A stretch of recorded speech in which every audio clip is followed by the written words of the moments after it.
O eternal and almighty God, from whom all power and wisdom come, we are assembled here before thee to frame such laws as may tend to the welfare and prosperity of our province.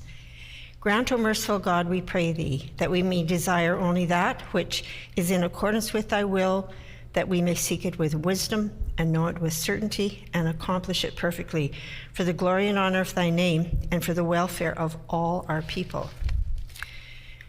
We acknowledge we are gathered on Treaty 1 territory and that Manitoba is located on the treaty territories and ancestral lands of the Anishinaabe, Inuak, Dakota Oyate, Dene Sulene, and Nihi-Thowug nations. We acknowledge Manitoba is located on the homeland of the Red River Métis. We acknowledge northern Manitoba includes lands that were and are the ancestral lands of the Inuit. We respect the spirit and intent of treaties and treaty making and remain committed to working in partnership with First Nations, Inuit, and Métis people in the spirit of truth, reconciliation, and collaboration. Good morning, everybody. Please be seated.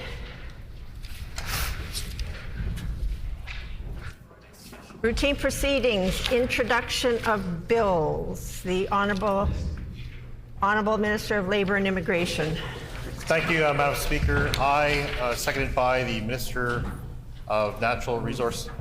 I move, seconded by the Minister of Natural Resources and Northern Development, that Bill number 25, the Workers' Compensation Amendment Act, Wildfire Firefighters, loi modifiant la loi sur les accidents du travail, pompiers affectés aux incendies échappés, be now read for a first time.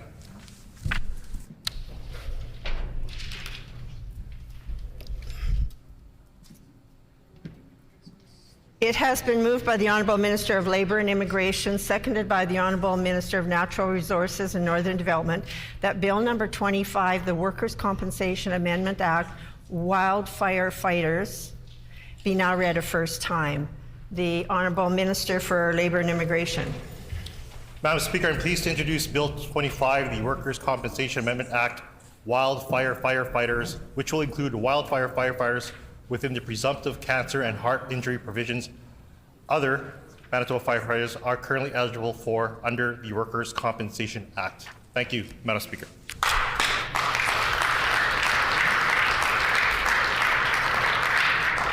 Is it the pleasure of the House to adopt the motion? Agreed?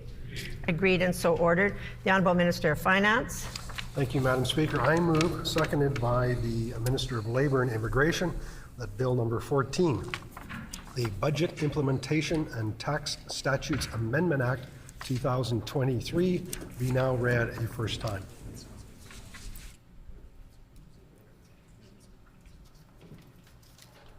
It has been moved by the Honourable Minister of Finance, seconded by the Honourable Minister of Labour and Immigration, that Bill number 14, the Budget Implementation and Tax Statutes Amendment Act 2023, be now read a first time. The Honourable Minister of Finance. Thank you, Madam Speaker. I'm pleased to introduce Bill 14, the Budget Implementation and Tax Statutes Amendment Act 2023.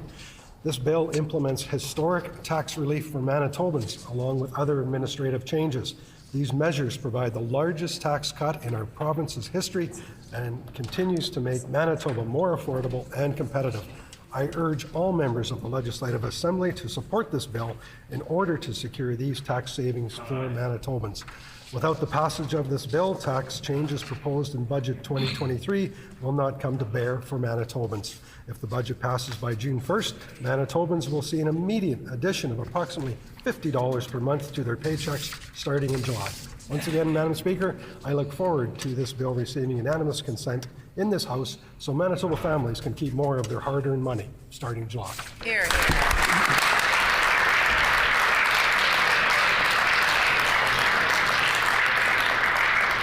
Is it the pleasure of the House to adopt the motion? Agreed?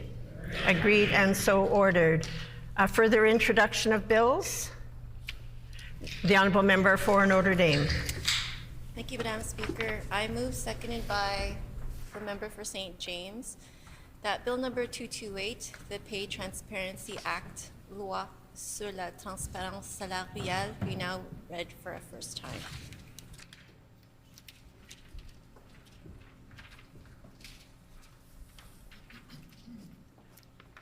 It has been moved by the Honourable Member for Notre Dame, seconded by the Honourable Member for St. James, that Bill number 228, the Pay Transparency Act, be now read a first time. The Honourable Member for Notre Dame. Thank you, Madam Speaker. I'm pleased to introduce Bill 228, the Pay Transparency Act. Bill 228 would be a step towards stopping gender, disability, and racial discrimination in the workplace. Bill 228 would require employers to include pay information on public job postings. It would also prevent employers from seeking pay history about employees, and it would require private sector employers with more than 100 employees to file a pay audit report that would include information broken down by gender and diversity. Bill 228 is a step towards pay equity for all, and I look forward to unanimous support from this House. Thank you.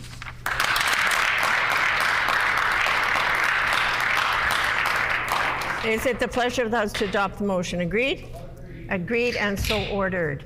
Committee reports, tabling of reports, ministerial statements, member statements. The Honourable Member for Midland.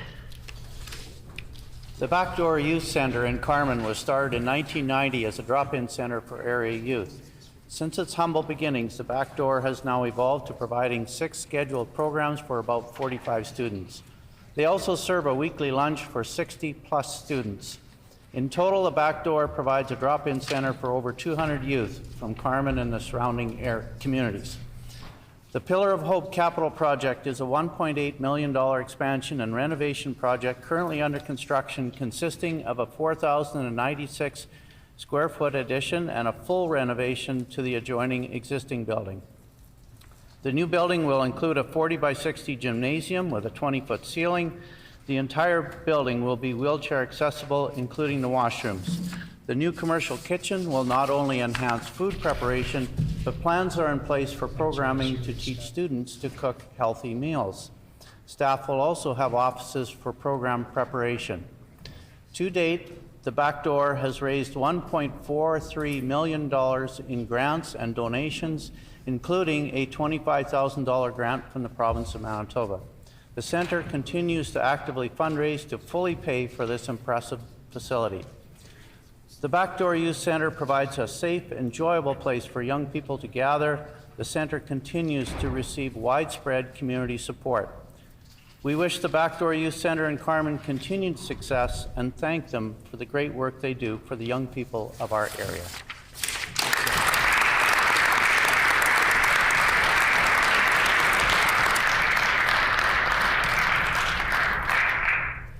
Member statements. The Honourable Member for Notre Dame. Thank you, Madam Speaker. Pay transparency has become an increasingly desired asset in the job market as more Manitobans want open discussions about their wages while they grapple with skyrocketing costs of living and ongoing pay discrepancies. Despite other attempts in workplace policy and in regulations, we still see gender, disability, and racial discrimination in the workplace. There are gaps in who currently benefits from pay transparency regulation, depending on if they are a federally or provincially regulated employee. One of the hidden ways in which this occurs is through unfair pay practices for marginalized people. Because it is not socially normalized for people to discuss salary or compensation openly, discriminatory pay practices are able to continue without redress. Women in Manitoba make up almost 60% of all minimum wage workers. The current minimum wage is not a livable wage. And because of the high cost of living and continually rising inflation, any adjustments to the minimum wage that the government has offered are null. Knowing that the most marginalized people, including women, gender diverse peoples, single mothers, are disproportionately living at minimum wage, which is already not adequate, effectively means that this government is leaving them behind. Today I've introduced a bill which seeks to solve this problem. Bill 228 seeks to make salary or pay transparent from the outset with applications, prevents employers from seeking pay history about employees, and requires large private sector employers to file a pay audit report that would include information broken down by gender and diversity. This issue is a real and material contributor to poverty and marginalization of already marginalized communities, and correctly addressing the matter would show that we do truly care about pay equity. Thank you, Madam Speaker.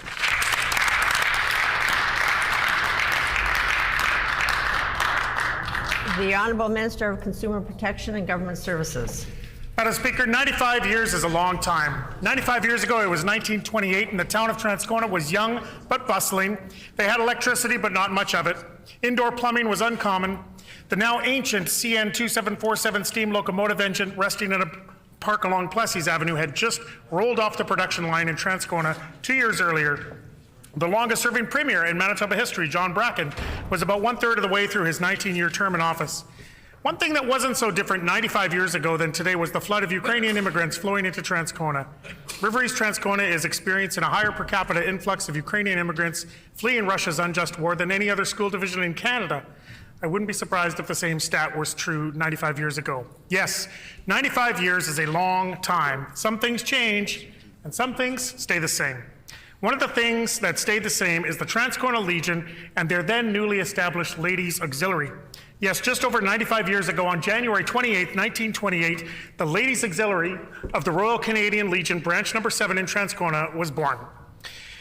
And they have been active in our community ever since. They generally meet monthly, so to put that in perspective, that is 1,143 monthly meetings, although I imagine a few of them may have been canceled during COVID. They regularly hold fundraisers, everything from meat draws to champagne breakfasts or selling some oh-so-delicious pierogies, and they give back to our community in so many ways. They have supported so many generations of Transconians that there is not a community member that has not been touched by their generous hearts. They are an essential part of the fabric of our community, and I'm so pleased that some of them could join us today. So please join me in welcoming Celeste West, the president, Joan Sylvester, and Joan Piercy, and in congratulating them on 95 amazing years of service in our community.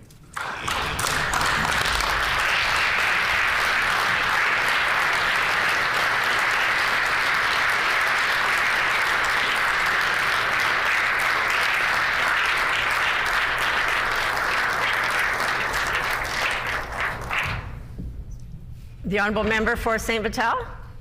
Thank you, Madam Speaker. Every day I hear from constituents and neighbors in St. Vital who are struggling. Members on our side of the House hear every day about Manitobans who are suffering because of the decisions from this PC government, the ones that they've made. We hear about the impacts of ever-increasing wait times in emergency rooms. Manitobans tell me about how long they've been waiting for their surgery or diagnostic tests. St. Vital seniors under this government now have to travel longer for blood work because of the PC's privatization plan. And residents in Southeast Winnipeg remember the closure of the Quick Care Clinic. We see the crisis in staffing shortages in our healthcare system and know that Manitobans deserve better. We feel the cuts in education as classrooms get bigger and support services are harder to find. We know it's been difficult, and Manitobans are looking for hope. Unfortunately, that was dashed with this year's budget, which failed to address childhood poverty, failed to address the climate crisis, failed to make life affordable for renters, and failed to provide meaningful health care for international students, and failed to provide any meaningful plan to fix our healthcare system. This budget just doesn't make up for the years of cuts to our healthcare system and education. And we can't trust them not to make these same cuts again. After 7 years of cuts, Manitobans cannot trust the failed Pallister-Stephenson governments. But there's hope. With an election this year, there is hope. Manitobans know the challenges we all face because of this government's poor record. The good news is that the NDP team is ready to get to work. And I'm glad to be part of the Manitoba NDP, a team ready to deliver the change, fix the chaos in healthcare, and deliver for Manitobans. Right on, Jamie.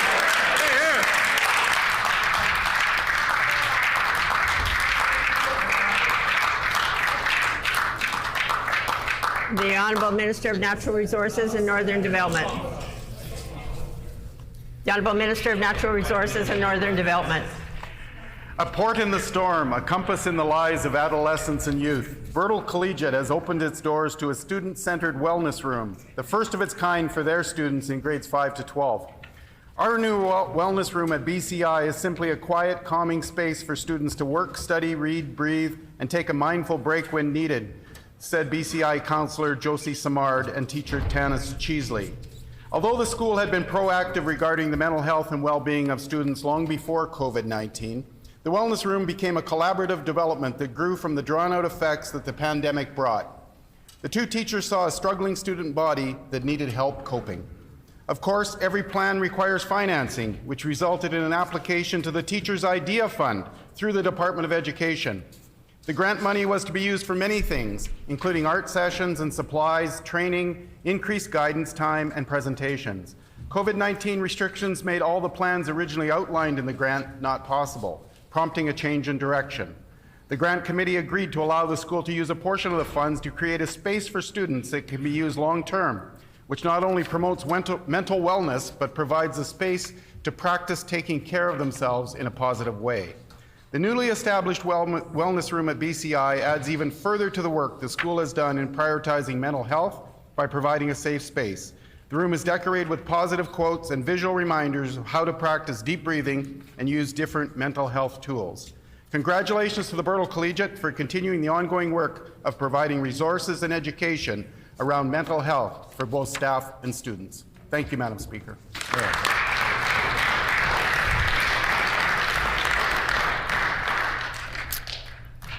I would like to take a moment now to draw your attention to the clerk's table, as we have a significant birthday to observe today. Someone who has given her heart and soul to this assembly for several decades is deserving of some special attention on this occasion. I would ask the House to please join me in singing happy birthday to our clerk, Patricia Chaychuk.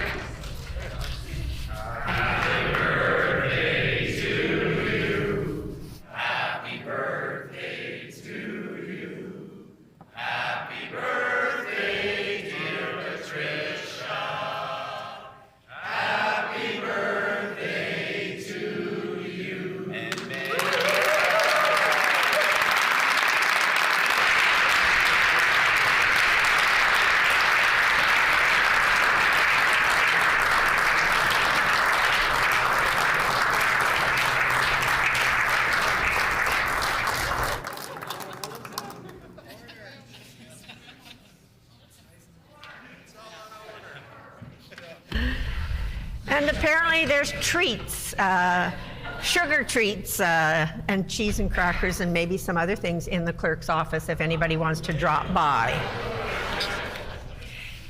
And in keeping with that happy spirit, we turn now to oral questions. The Honourable Member for Union Station.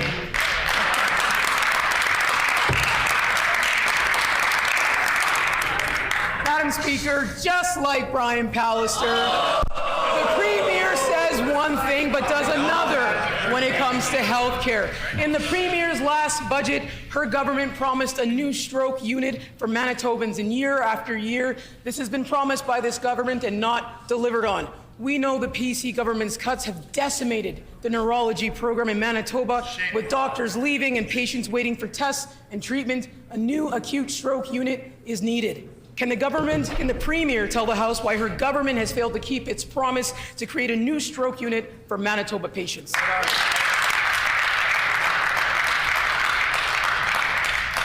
The Honourable First Minister. Thank you very much, Madam Speaker. And before I get to the issue at hand, I just want to also extend a very happy birthday to the clerk. You have been an absolutely incredible individual, has helped us out so much in the Legislative Assembly. We want to just thank you so much for everything that you do, and happy birthday.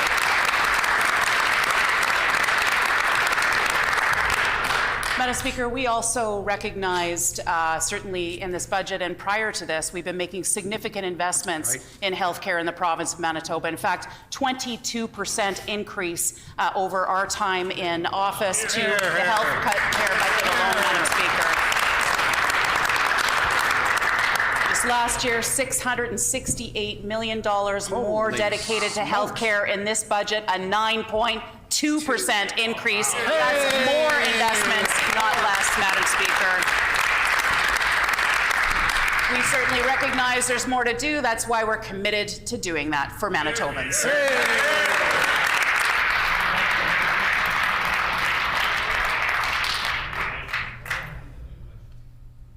The Honourable Honourable Member for Union Station on a supplementary question. Madam Speaker, you'll notice in the Premier's response, she made absolutely no mention of a new stroke unit in Manitoba. And the most recent data we have shows the depths of the crisis in our healthcare system. FIPA documents that I'll table show the vacancy rate for nurses at the health sciences emergency room was at 35% in the emergency and critical care departments. That's the situation in our biggest hospital right now, and it means workers are being run off their feet while patients are suffering. This is a crisis, and it needs to be recognized as such. Will the Premier acknowledge there's a crisis at the Health Sciences Centre emergency room? The Honourable First Minister. Well, I appreciate the questions from the members opposite because it allows me to put some facts on the record, Madam Speaker. The facts are, Madam Speaker, that we are investing $200 million in our health human resources. Right. We recognize the challenges that are faced, not just here in Manitoba, but right across this great country of ours, Madam Speaker. We recognize there's challenges with shortages of health care providers, Madam Speaker. So we are making significant investments there. We are also making significant investments, $110 million last year, $130 million this year in our surgical and diagnostic backlogs, Madam Speaker. We recognize there's more work to be done. We are also investing more than $50 million, along with the Health Sciences Centre Foundation, towards more operating capacity at the Health Sciences Centre alone, Madam Speaker, which will help reduce those backlogs. So we are making significant investments in our healthcare system, a 9.2% increase in this budget alone, Madam Speaker. We will continue to deliver services for Manitobans.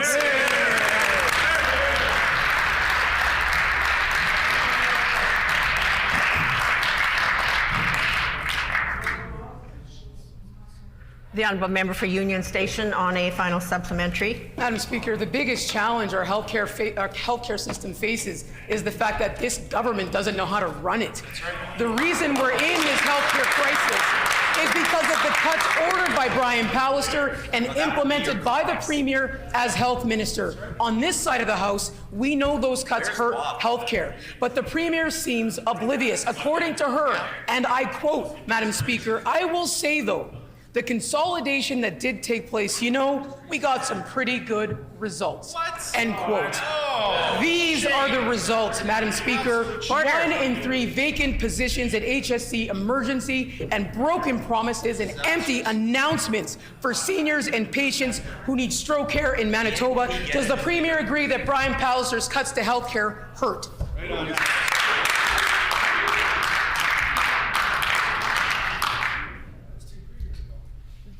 The Honourable First Minister. Madam Speaker, we have made more than a 22% increase into the investment into our healthcare budget since we came to office in 2016. That is more dollars going towards healthcare in our province, not less, Madam Speaker.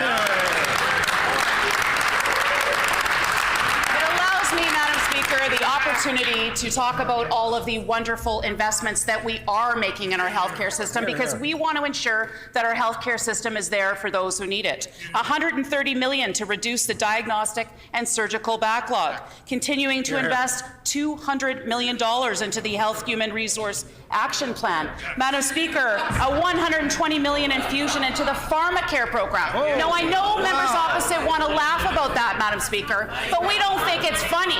There are Manitobans out there, seniors who want access to these services.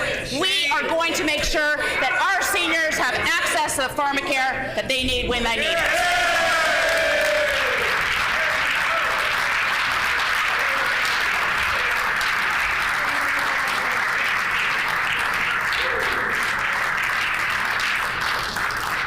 The Honourable Member for St. James. The Honourable Member for St. James. Order. The Honourable Member for St. James. Thank you, Madam Speaker. Just like Brian Pallister, this Premier says one thing but does another.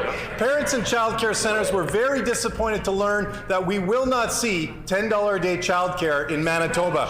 The government's own documents state clearly that parents will have to pay double, $20 a day for childcare, nearly 20% of the year. It's just one more example of how PC announcements don't match reality. Why is the government failing to deliver on $10 a day childcare for Manitoba families?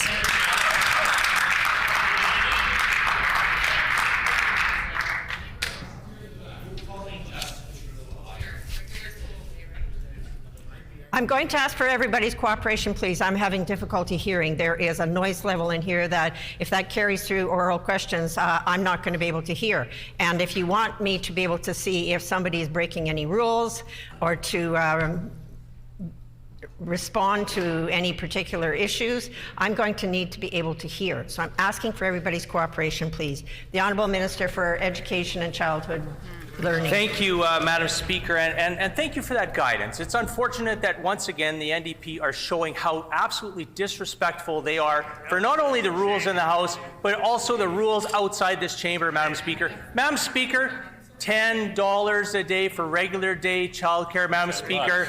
There are so many Manitobans that are absolutely thrilled with this announcement. 3 years ahead of schedule, Madam Speaker. The only reason, good.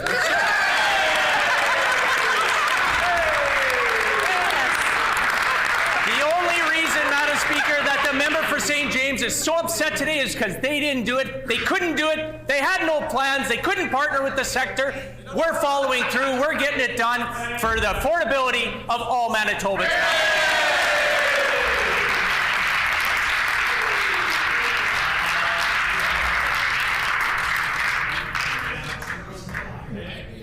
The Honourable Member for St. James on a supplementary question. Thank you, Madam Speaker. The minister can spit all he wants, but all he's doing is proving why Manitobans cannot trust this government.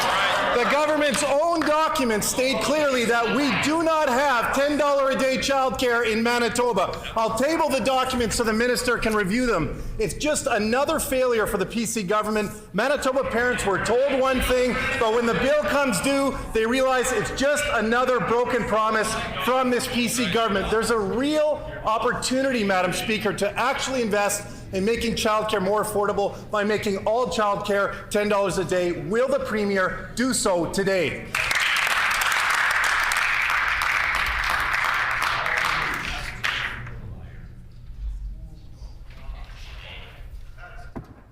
Order. The Honourable Minister for Education and Early Childhood Learning. Thanks, Madam Speaker. Contrary to what the member from St. James is putting on the record today, which I hope he will stand up and apologize to the tens of thousands, hundreds of thousands of Manitobans that are benefiting from this. Order. Madam Speaker, I need to read this to you. So it's, Madam Speaker, I'm reading a text and a quote from a Manitoban. It says, hi, Minister, it is blah, blah, blah. I just read the exciting news about $10 a day daycare, and I just wanted to say thank you. Between childcare and driving to the city, it was actually cheaper for me not to work. I'm so excited to get back to work and actually be able to afford our child in daycare full-time. Thank you so, so much. On behalf of our government, Madam Speaker, I am proud to stand today and bring forward.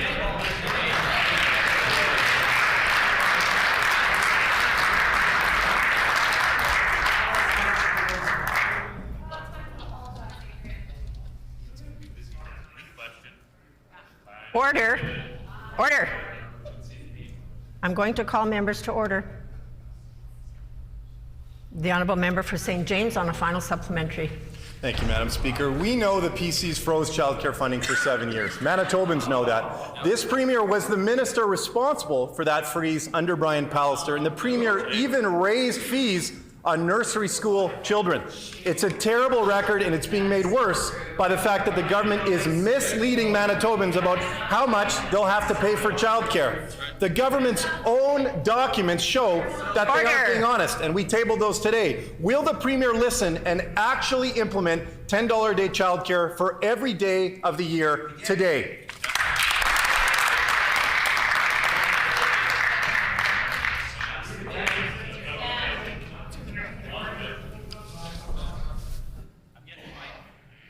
I'm going to ask the Minister of Education, in reading from a text, he should also then table that information for the House as he read directly from a text. But I will now recognize him to respond. The Honourable Minister of Education and Childhood Learning. So, Madam Speaker, it's just unfortunate that the member opposite is standing in the House and putting absolutely disinformation on the record, Madam Speaker. To read directly from the news release, which is public, which you can read it.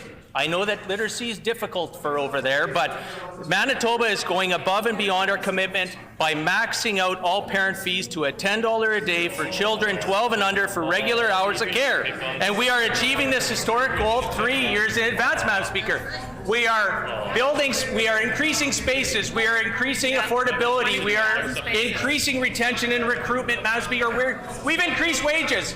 I've got more information. I'm hoping they stand up on another question, Madam Speaker. We can do this all day, Madam Speaker.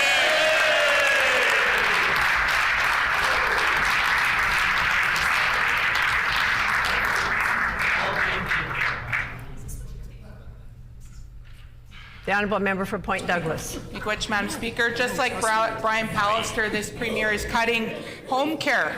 Over a month ago, we wrote to the Health Minister regarding a challenge facing 74-year-old Linda Norman, who requires home care due to a number of medical conditions. But weeks later, this senior is not receiving the care that she needs. It's disrespectful to our seniors that this PC government is failing to provide adequate home care to our seniors. When will this minister admit that the real damage done by their PC government cuts to home care for seniors and apologize to the people of Manitoba for the damage that they've done and the care that they've failed to give to our seniors who have helped build this province?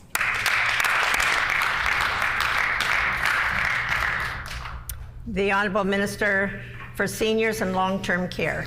Thank you, Madam Speaker, and I would agree with the member that seniors have built this great province of Manitoba, and that's why this government has indicated a 72% increase in this department's budget, and will continue to support seniors with the initiatives that I've indicated already, and will continue to bring forward as far as initiatives to fulfill the needs of seniors.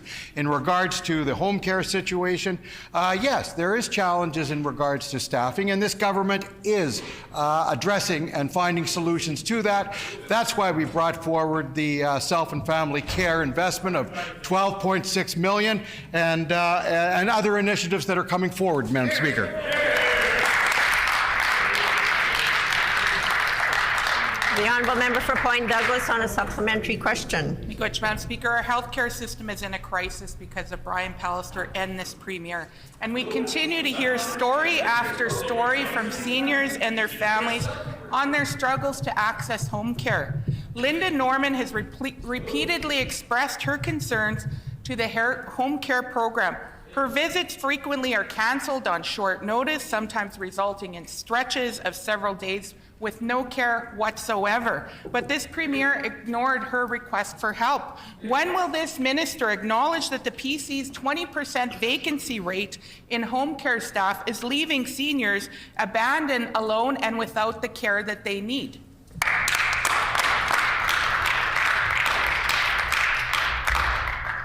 The Honourable Minister of Seniors and Long-Term Care. Well, thank you, Madam Speaker. And again, this government is about finding solutions, and we will continue to find solutions to the challenges faced. That's why the investment that this government has put into the Seniors and Long-Term Care Department of an increase of 72% is so significant. Through information that my colleague in Health has provided, since January the 1st, there's been 50 new home care workers that have been employed in the province of Manitoba. There's 150 that are targeted for the end of June, and another 150 that are targeted for the fall. Madam Chair, we're on it.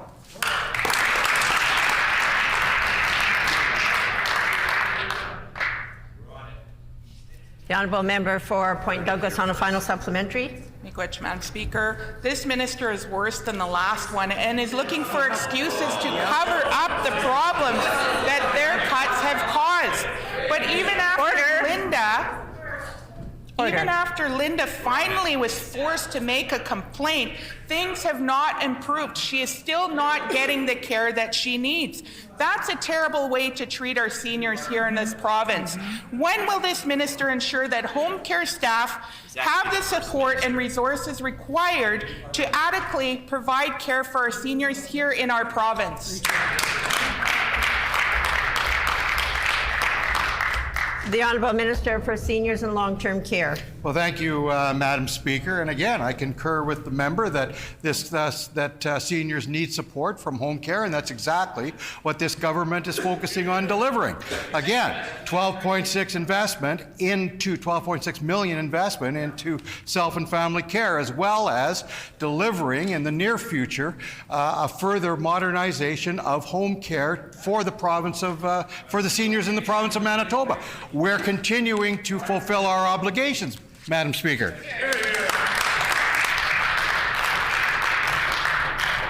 The Honourable Member for Kiiwetinoong. Thank you, Madam Speaker.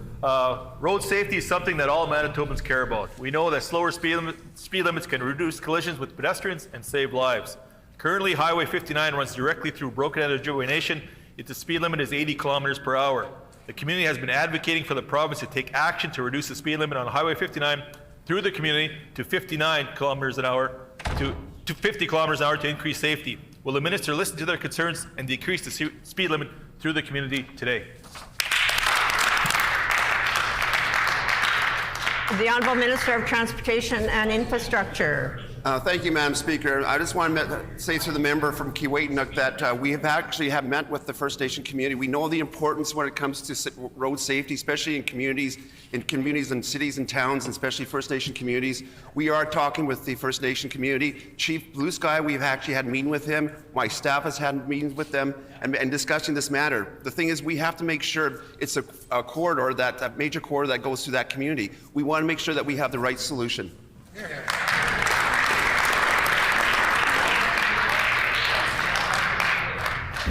The Honourable Member for Kiiwetinoong on a supplementary question. Thank you, Madam Speaker. I once again had discussion with Chief Blue Sky 45 minutes ago, and the concern still remains. Highway 59 runs directly through Broken Arrow Ojibwe Nation, with homes and schools on either side of the highway. Pedestrians, including children, often cross the highway, but the speed limit is still 80 kilometers per hour. Many of Manitoba's communities have highways that run through them, yet the speed limit drops down to 50 kilometers or less in those communities. Broken Arrow Ojibwe Nation wants the same approach for their community. Will the minister commit to reducing the speed on Highway 59 within the Broken Arrow Ojibwe Nation? The Honourable Minister of Transportation and Infrastructure. Thank you, Madam Speaker. You know, again, road safety is number one issue when it comes, number one priority when it comes to Manitoba transportation infrastructure. Our staff are working diligently to make sure that we review the situation in Broken Head First Nation community. We know that there's a school that children cross. We made sure that we actually had a digital sign to make sure that traffic slows down at an 80-kilometer zone. And this is very important, and we're going to continue reviewing this matter, and we'll continue working with the First Nation community. Hear, hear.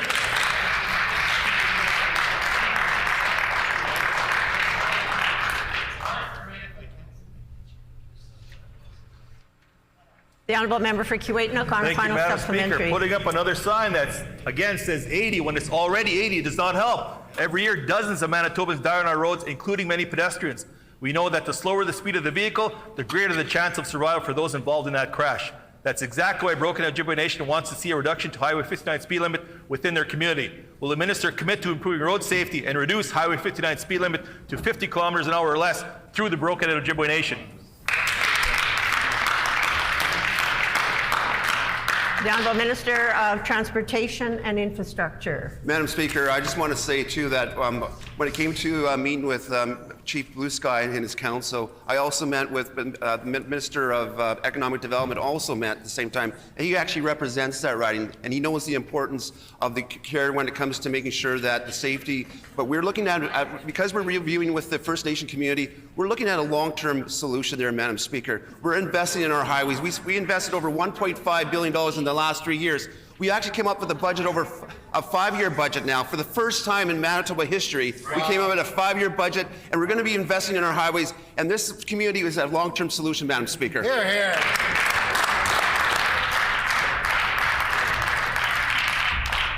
The Honourable Member for St. Vital. Thanks, Madam Speaker. Despite months of complaints and repeated questioning from this side of the House, there are still persistent issues with Manitoba Student Aid. Long call wait times, a lack of consistent caseworkers, and long waits for information are just a sample of what we hear from constituents. Students shouldn't have to sit on hold for hours just to speak with someone to get the aid that they need and that they deserve. Will the minister finally commit to taking action to fixing the problems with Manitoba Student Aid?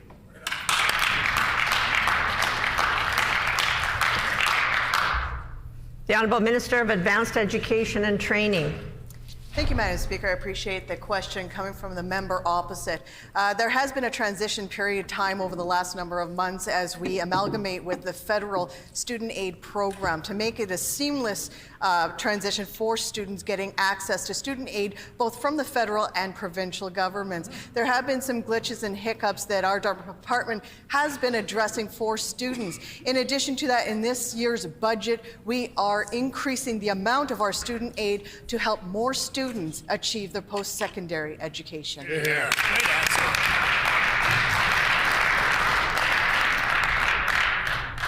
Honourable Member for St. Vital on a supplementary question. I recently heard from a mother whose son is having issues with Manitoba Student Aid. Her son has several clinically diagnosed disabilities, including ADHD, anxiety, and high-functioning autism.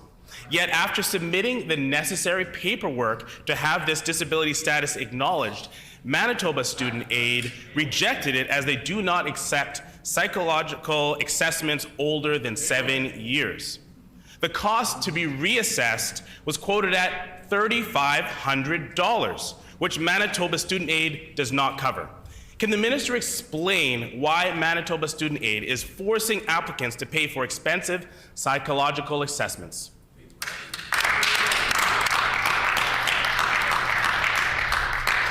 The Honourable Minister of Advanced Education and Training.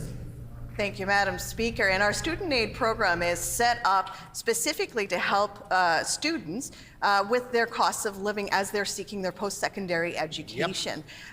This specific case, I am happy to take back to the department and look at more details. This is not the appropriate place to debate specific casework on the floor, but I am happy to look at those details, and I know that our government is committed to supporting all Manitobans who are seeking post-secondary education opportunities. There you go, Daniel.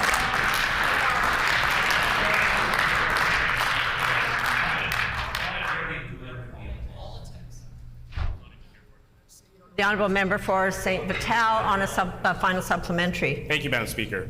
Manitoba Student Aid clients can also apply for Canada Student Grants for students with permanent disabilities. These grants are dispersed by provinces and are fully reimbursed by the federal government. Manitoba application says that applicants can receive $8,000. Yet in 2019, the federal government increased the grant to $20,000. Now, other provinces such as Alberta and BC offer the full $20,000 grant.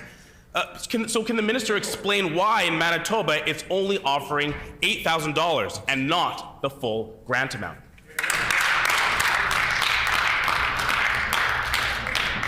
The Honourable Minister of Advanced Education and Training. Thank you, Madam Speaker. And again, I appreciate the opportunity to be able to stand and share some very good news with the member opposite. We have the lowest tuition fees for students in Western Canada. Wow. There you go. Well done. We do that one. Other jurisdictions and other provinces have to offer other incentives to attract students. Madam Speaker, we keep our tuition fees low. We keep our student aid levels appropriate for those who are seeking that extra support. And our bursary programs have had an injection of more money in this year's budget to help more Manitoba students afford their education. We attract students because of our low rates and the affordability of our post-secondary institutions. Here, here. Here, here.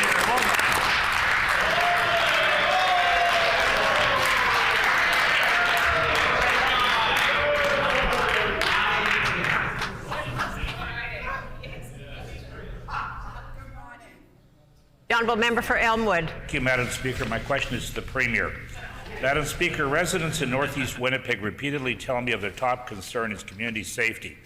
We know that the root causes of crime are complex and there's no quick fix. However, there are measures the province could take today to help reduce crime. Specifically, the province could implement a home security rebate program. Will they do this today?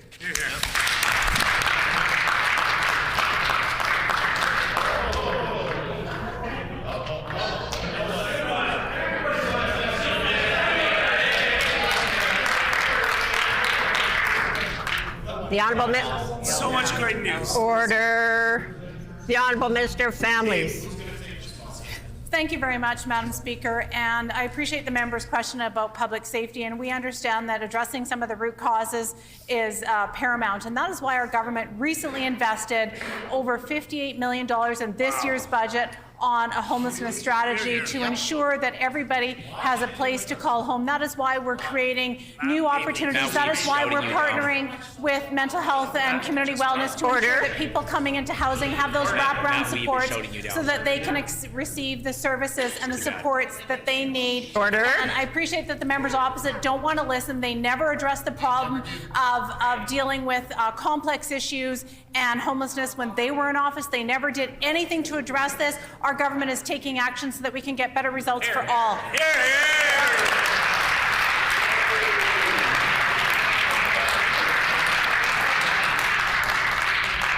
The Honourable Member for Elmwood on a supplementary question. Thank you, Madam Speaker. My question is actually to the Premier. Madam Speaker, Manitobans want to feel safe in their homes. Home security devices such as cameras not only make people safer, but they also deters burglaries and theft.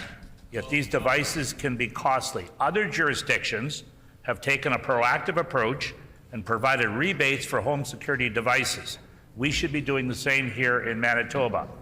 Will the Premier commit to implementing a home security rebate program today? The Honourable Minister of Families. Thank you very much, Madam Speaker. And of course, we want all Manitobans to feel safe in their home, and that is why our government is making historic investments in a justice plan. That is why our government is making historic investments in also ensuring that everybody has a home. Under the NDP, a lot of people didn't have a home, and under the NDP, they failed to address the root causes of homelessness, and they failed to address the challenges that many people were facing. And so that is why our government is committing more into social housing. That is why we've committed to building 700 new units of social and affordable housing this year so that people can be safe in their homes and they can also have a home to live in. Thank you, Madam Speaker.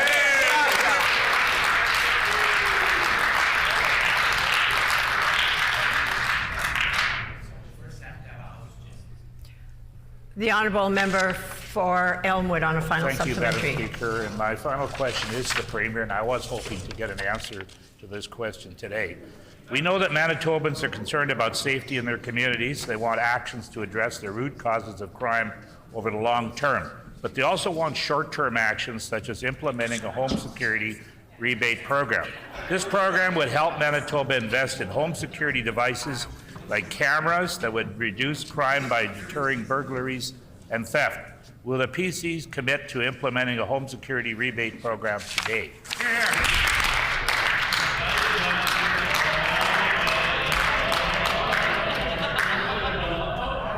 Order. The Honourable Minister of Economic Development, Investment and Trade. Well, thank you, Madam Speaker. And we know that assaults and homicides in City of Winnipeg and the Manitoba, Madam Speaker, are on the rise. We are taking action, Madam Speaker. Our government is taking action. And clearly, with the federal changes to the criminal code, we know that getting folks out on bail early, Madam Speaker, that should still be incarcerated, Madam Speaker, is wrong. And that's why the Minister of Justice is working hard with his colleagues across Canada to ensure that these repeat offenders, Madam Speaker, stay off the streets of Manitoba. And Madam Speaker, one more thing. We are also investing in $3 million in integrated violent offender apprehension unit, $4.1 million in 10 new prosecutors for gang violence and organized crime, $54 million for overall violent crime strategy. And Madam Speaker, the member from St. John's, Madam Speaker, the member from St. John's, and I quote, the House to stop altogether giving CPF funds for policing institutions, Madam Speaker. That's the wrong approach. We'll get it right.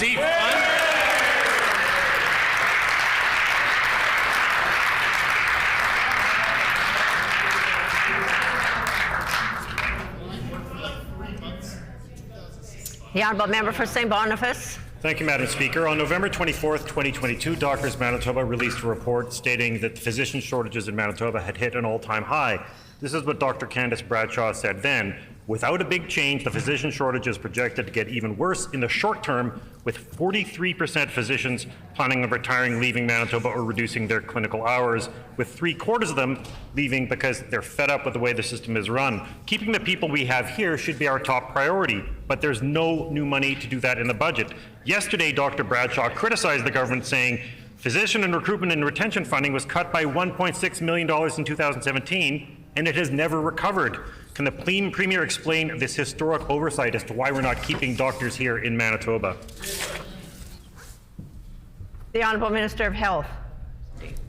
Thank you, Madam Speaker. I am pleased, our government is pleased to be working collaboratively with Doctors Manitoba to ensure our physicians stay in the province and that we're able to recruit and train new physicians, Madam Speaker. That is why we have increased the number of seats for physician training to 80, Madam Speaker. 40 undergraduate physician seats, 10 international medical graduate seats, 32-year postgrad medical seats for internationally educated medical students. And I'm not sure if the member for St. Boniface has seen the news release today from the College of Physicians and Surgeons of Manitoba to enable internationally educated doctors to work in Manitoba sooner.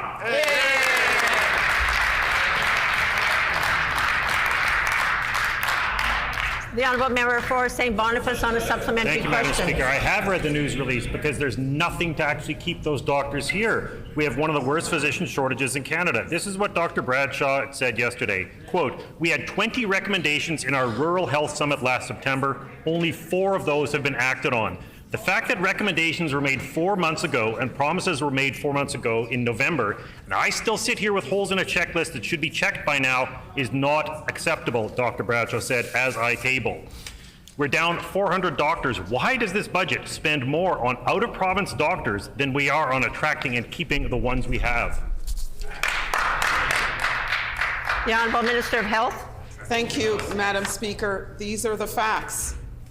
In terms of retention of physicians, we've extended primary care patient hours for family and pediatric clinics, and I was pleased to make that announcement standing side by side with Doctors Manitoba.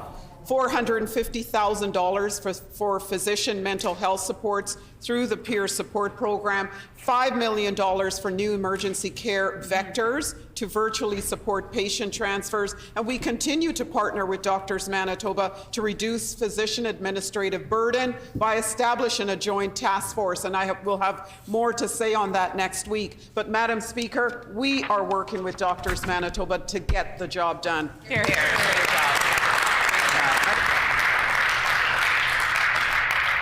The honourable member for Tyndall Park. Thank you, Madam Speaker. About 5 hours ago, the Manitoba Nurses Union announced that they heard hundreds of home care visits have been cancelled between now and Monday. This is completely unacceptable and further highlights the crisis happening right now in our province. This government signed a home care agreement 6 years ago with the federal government. So where is this money? Why haven't the home care workers seen it? And what is this health minister going to do to address it immediately?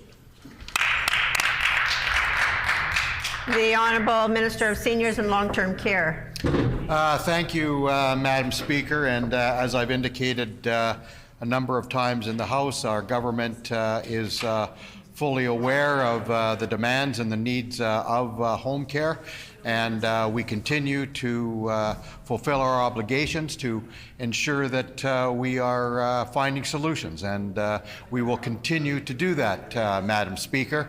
And as per the information that the member has brought forward, the Minister of Health and myself will certainly deliberate over that.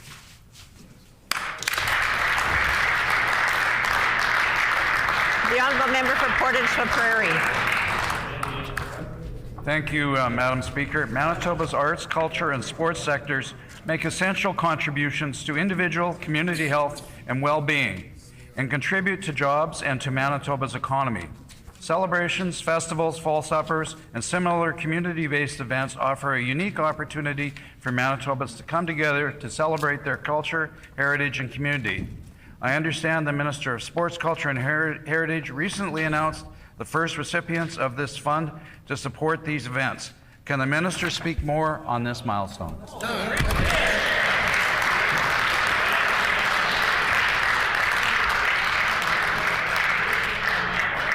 The Honourable Minister of Sport, Culture and Heritage. Thank you, Madam Speaker, and thank you to my colleague from Portage-La Prairie for that great question. Madam Speaker, our government is proud to support community organizations through the Arts, Culture and Sport Community Fund, allowing them to innovate and respond to emerging community needs. Earlier this week, I was honored to announce the Manitoba government is awarding $323,000 to 67 community celebration events. Our first intake, I was proud to announce 59 community events for $260,000. I would like to congratulate all of the grant recipients for their hard work and dedication in staging such successful events. I will try my best to attend all the events. I encourage all Manitobans to get out and enjoy community celebrations together, just like our government supports.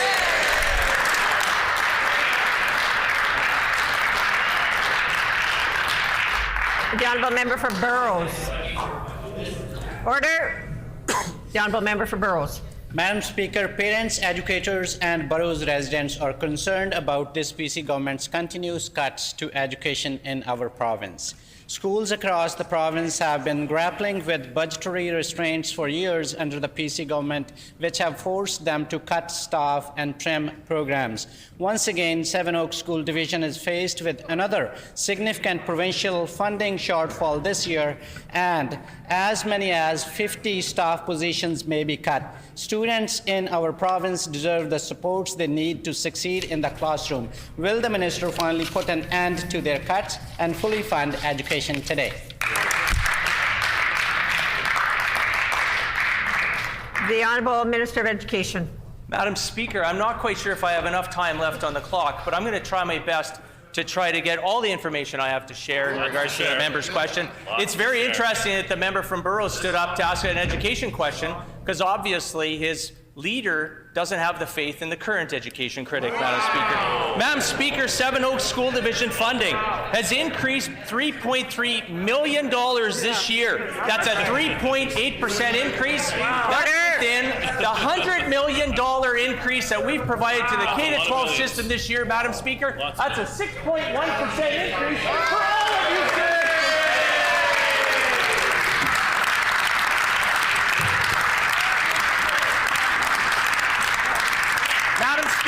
Madam Speaker, I just had a great meeting yesterday. The member's time has expired.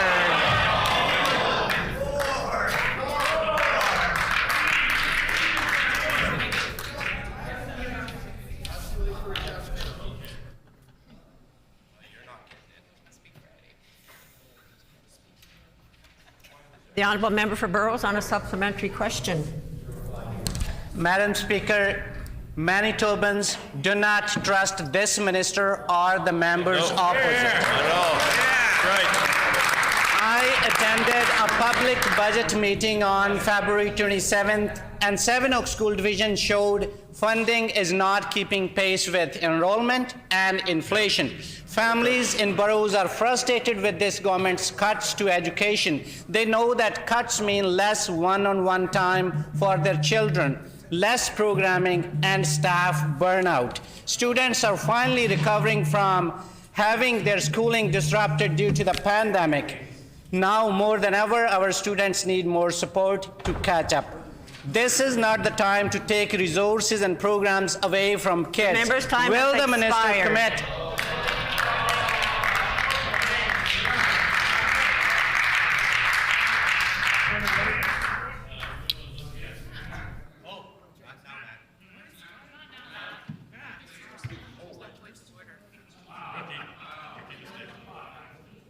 The Honourable Minister of Education.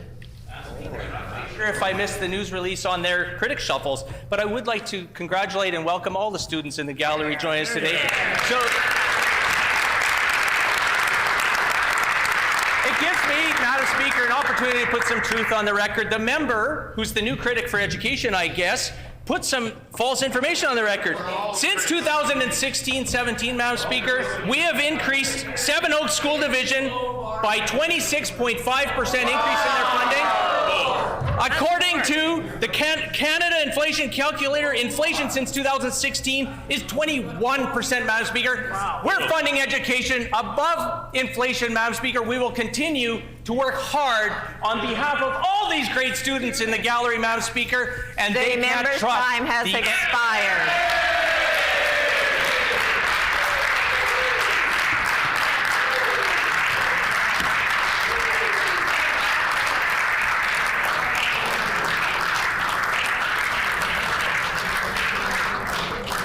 The time for oral questions has expired.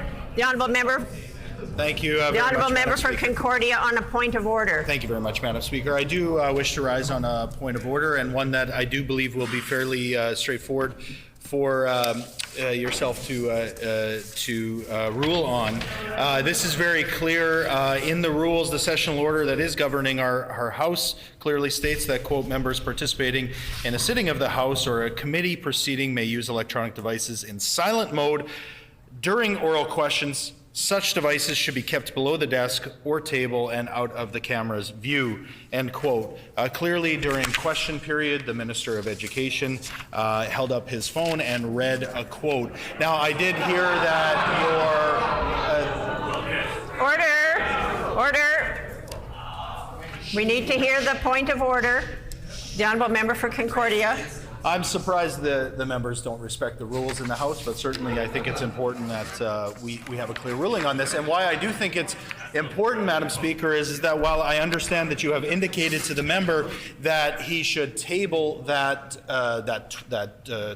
tweet or text or document or whatever, I do think that there is a larger question that does need to be answered here, Madam Speaker, and that is how those texts are actually tabled in the House and what personal information may be shared. And if the member for Lac du Bonnet wants to bring a quote from a constituent or from a stakeholder into this House, he needs to be clear that that information about that person needs to be shared as well with the House. I'm not sure if he had permission to do so, and I think that's very concerning. And if he did have permission, then I guess the question is will the additional information, contact information, etc., be tabled as well? So while I understand, again, that it's a very straightforward ruling that the minister is obviously out of order and has broken the rules of this House, what I think is more concerning is that he has brought a text message into this House that may not have the relevant information that he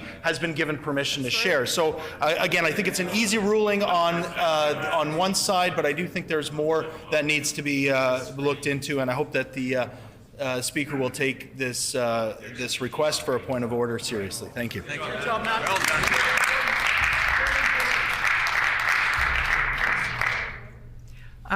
The Honourable Minister of Education on that same point of order. Yes, thank you, Madam Speaker, for giving me the opportunity to stand up and to put a few words on the record in regards to the point of order brought forward by the member for Concordia.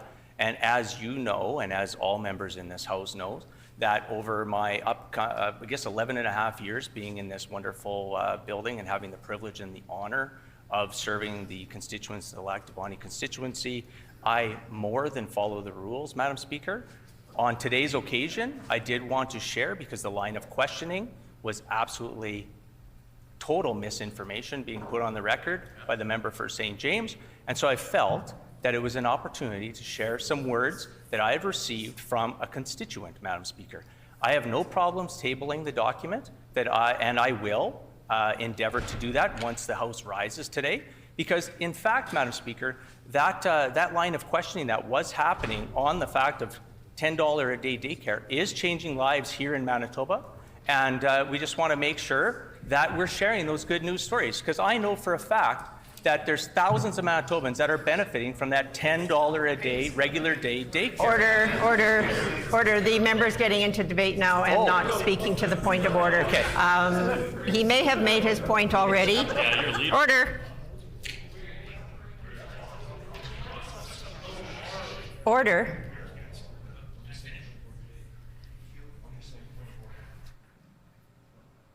No, I know. The minister's concluded his comments? Oh, the Honourable Minister of Education, just to conclude his rebuttal to the point of order. Absolutely, Madam Speaker, and as usual, as I've had the pleasure of being in this House for 11 and a half years now, I appreciate your guidance, and I will definitely be tabling the good news message that I received from a constituent on our $10 a day daycare for regular days. So thank you, Madam Speaker, for that.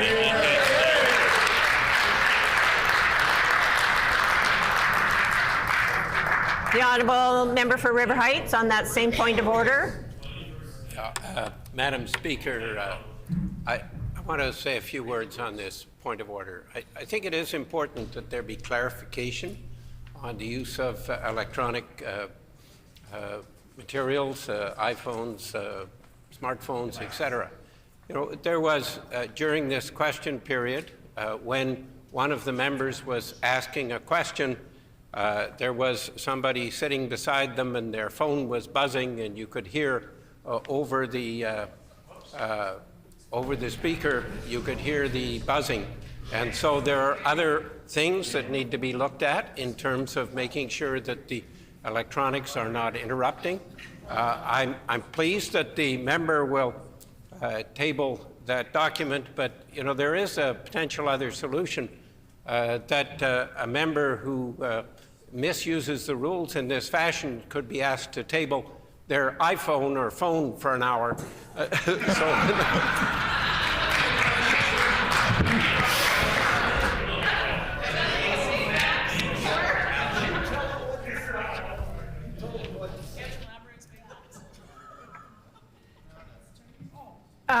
I think I've got enough information to rule on this. But I thank members that want to add their points. But we do have rules on the use of electronics in the chamber, and those rules are clearly outlined in the documents that the members have. I would indicate that this is a point of order in that electronic devices should not be visible on camera during oral questions. The issue of tabling the text is going to be dealt with between the minister and the table officers in terms of the format that it is tabled in, so that part is addressed. Electronics should be used in silent mode in the House. So I think that should address all the concerns that members brought to mind, and I thank members for addressing the issue. The Honourable Member for Concordia on another point of order. Thank you, Madam Speaker. Likewise, this should be a fairly straightforward point of order and an easy one for you to rule on. During question period, the Premier clearly held a document that appeared to be maybe election material, maybe some sort of pamphlet, something that was created by a marketing firm somewhere in the back rooms of the Tory caucus. I believe that if we are reading from and quoting from a document that is being clearly read from. Order! I think it's very clear, Madam Speaker, that the rules state that that document should be tabled. The Minister for Education has done the right thing by tabling the document. The Premier should do the same and table that document for the House.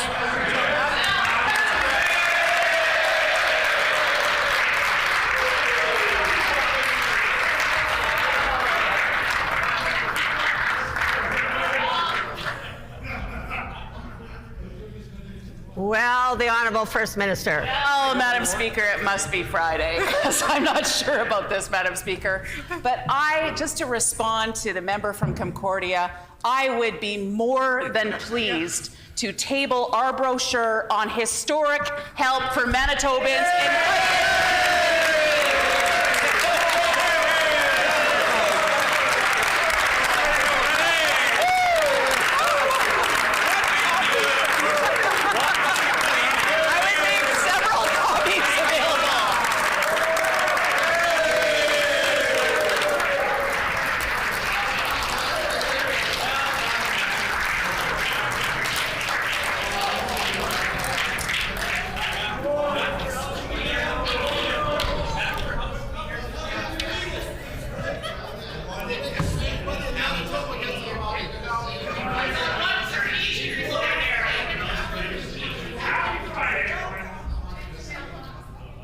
Oh, it's taking everybody a long time to notice that I am standing. so I will ask for everybody's cooperation, please.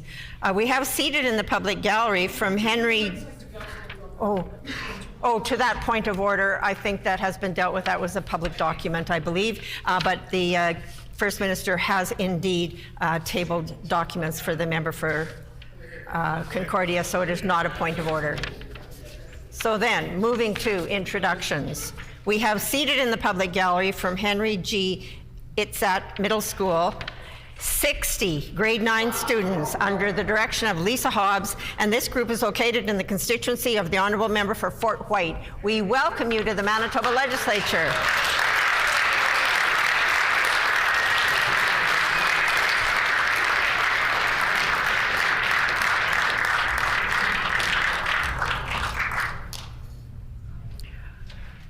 Moving forward then to petitions. Are there any petitions? The Honourable Member for River Heights.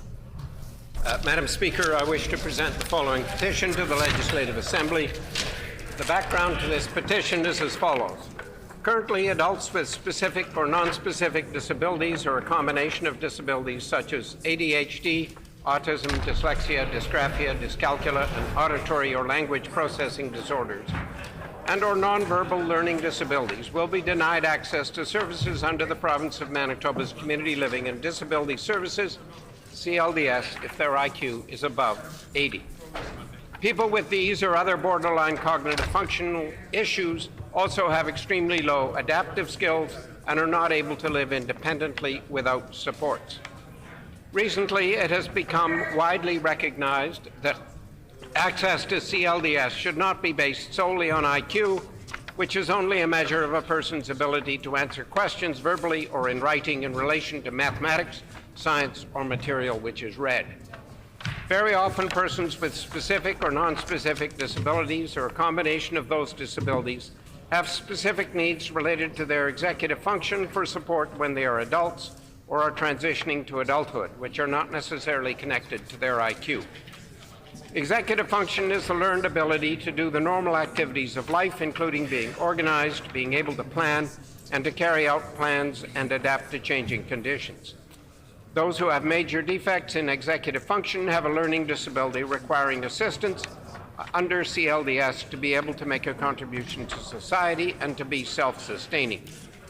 Provision of CLDS services to individuals with specific or non-specific disabilities or a combination of those disabilities or executive function disability would free them from being dependent on employment income assistance and have the potential to make an important change in the person's life. Newfoundland and Labrador have now recognized that access to services should be based on the nature of the disability and the person's needs rather than on IQ. We petition the Legislative Assembly of Manitoba as follows: to urge the provincial government to change the requirements for accessing community living and disability services so that these requirements are based on the needs of individuals with specific or non-specific disabilities, including executive function or a combination of disabilities, rather than solely on the basis of their IQ. Signed by Temple Duncan, Salian Roby, Mace Livingston, and many, many other Manitobans. In accordance with our Rule 133(6), when petitions are read, they are deemed to be received by the House. The Honourable Member for Elmwood. Thank you, Madam Speaker. I wish to present the following petition to the Legislative Assembly. The background of the petition is as follows.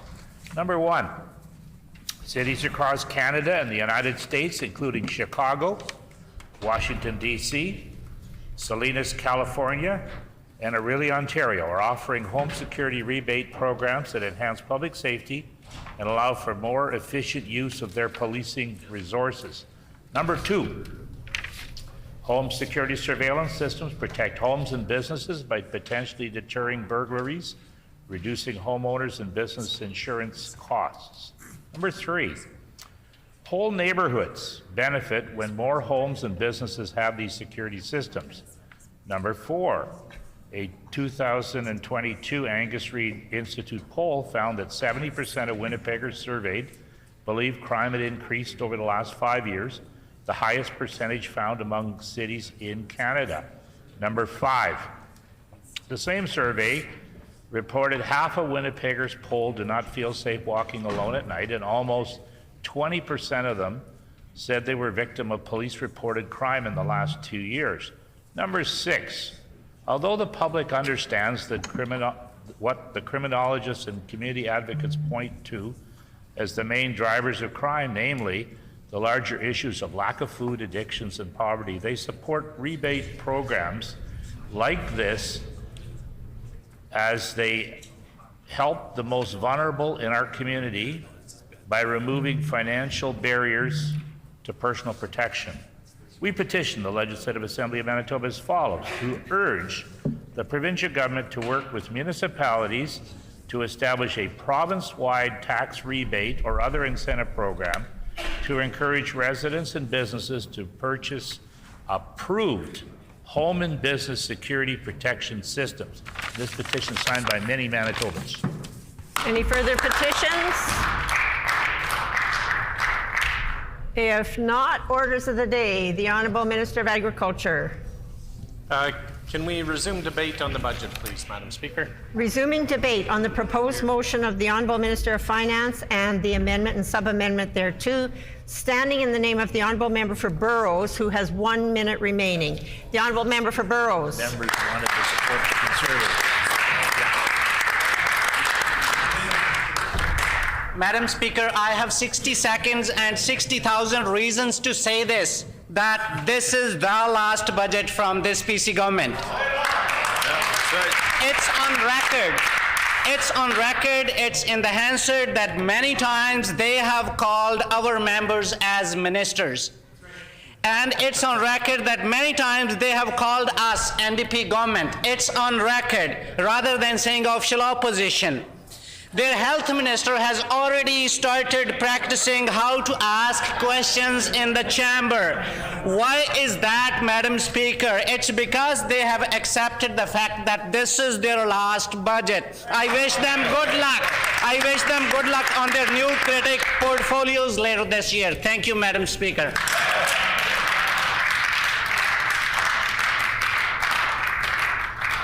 The Honourable Minister of Economic Development, Investment and Trade. Well, thank you, Madam Speaker, and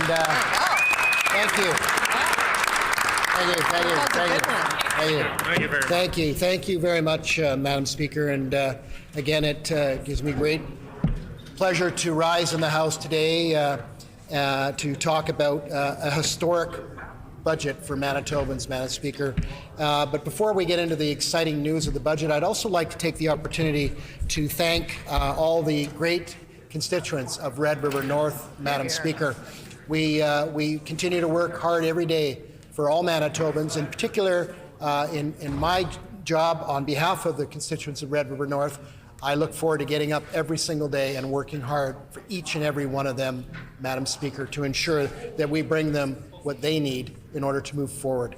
Madam Speaker, on that front, I would like to talk a little bit more about the historic investments to help better service our seniors, our single families, to historic tax changes that will help Manitobans make ends meet. Again, Madam Speaker, this budget is about doing everything possible for Manitobans at a time when they need it most. Madam Speaker, Acting Speaker, and welcome to the Chair. Acting Speaker, in a report last year, Deputy Speaker, an report last year, the Parliamentary Budget Officer estimated the average Manitoban household lost over $300 due to carbon tax. Madam Speaker, we recognize that challenge for Manitoba families, and that's why our government is stepping up, Madam Speaker, and certainly supporting Manitoba families during this really difficult time. To offset that federal tax, Madam Speaker, our Carbon Tax Relief Fund is providing single people with $225, Mr. Deputy Speaker, and couples with $375 in direct benefits. Mr. Deputy Speaker, we know and we've heard from Manitobans. We're out listening to Manitobans, and we know how difficult the times are, and we'll continue. We're a government that continues to listen. This historical investment also will put over $200 million back in the pockets of all Manitobans, Mr. Deputy Speaker. After we reduced payments charged by Manitoba Hydro, Mr. Deputy Speaker, they adjusted their general rate application to the Public Utilities Board 2%, Mr. Deputy Speaker, in each of the next 2 years. We know that members opposite, in their time in power, Manitoba Hydro rates averaged anywhere from 3 to 5% year over year over year, Mr. Deputy Speaker. We know that that's not sustainable for Manitoba families, particularly in these very difficult times with inflation running high, interest rates rising, Mr. Deputy Speaker, and again, costs of everyday needs and requirements like groceries for Manitoba families, and where our government is definitely stepping up, Mr. Deputy Speaker. Some of the ways we're helping direct impact to Manitoba families and individuals, Mr. Deputy Speaker, is again working on the basic personal amount. Again, that number has not moved from about $10,500 for many years. We've indexed it to help, but we recognized we needed to do more. We know that we're way behind, Mr. Deputy Speaker, our jurisdictions to the west and to the east. We know that we needed to step up, and now's the time, for sure. So we're raising that, Mr. Deputy Speaker, to $15,000. That's $15,000. That's $4,500 more before you start to pay provincial tax right here in Manitoba, Mr. Deputy Speaker. These measures will remove another 31,600 low-income taxpayers from our tax roll in 2023. And again, Mr. Deputy Speaker, the only way this will happen is if the opposition gets on board and supports Budget 2023. I highly doubt the opposition will want to leave $4,500 on the table for Manitoba families. We're also talking about reductions in the personal income tax. So what we're doing, Mr. Deputy Speaker, again, is we're raising or increasing the threshold. So before you actually start paying taxes to $47,000 and $100,000 in 2024. Changes to both the PIT and the BPA amounts to $1,250 in savings for the average two-income family, Mr. Deputy Speaker. Let's talk a little bit about the education property tax. Increasing the rebate from $37.5 to 50% savings to the average homeowner will turn into $774 for every family, Mr. Deputy Speaker. Payroll tax, Mr. Deputy Speaker. I know the member from Transcona doesn't want to hear all this good news, but I'm sure he's going to hang around for my time. I got about 15 minutes left. Order. And I know he wants to hear all the good things we're doing. Order, please. Mr. Deputy Speaker.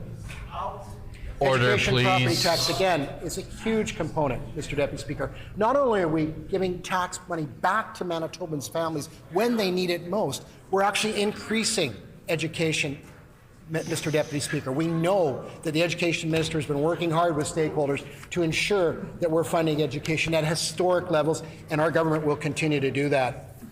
Another area that we've heard, Mr. Deputy Speaker, is minimum wage. Increasing to $15.30 will help is being offered to employees, Mr. Deputy Speaker. $190 million to reduce payments made by Manitoba Hydro. Again, this is a big issue too, saving Hydro ratepayers $4 billion over the next 20 years, Mr. Deputy Speaker.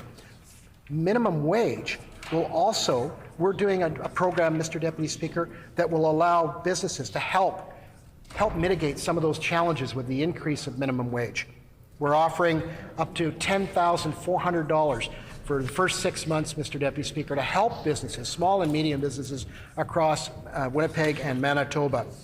That equates to approximately $520 per employee, up to 20 employees, Mr. Deputy Speaker. We recognize the challenges, again, still coming out of the pandemic and starting to see the economy turn around.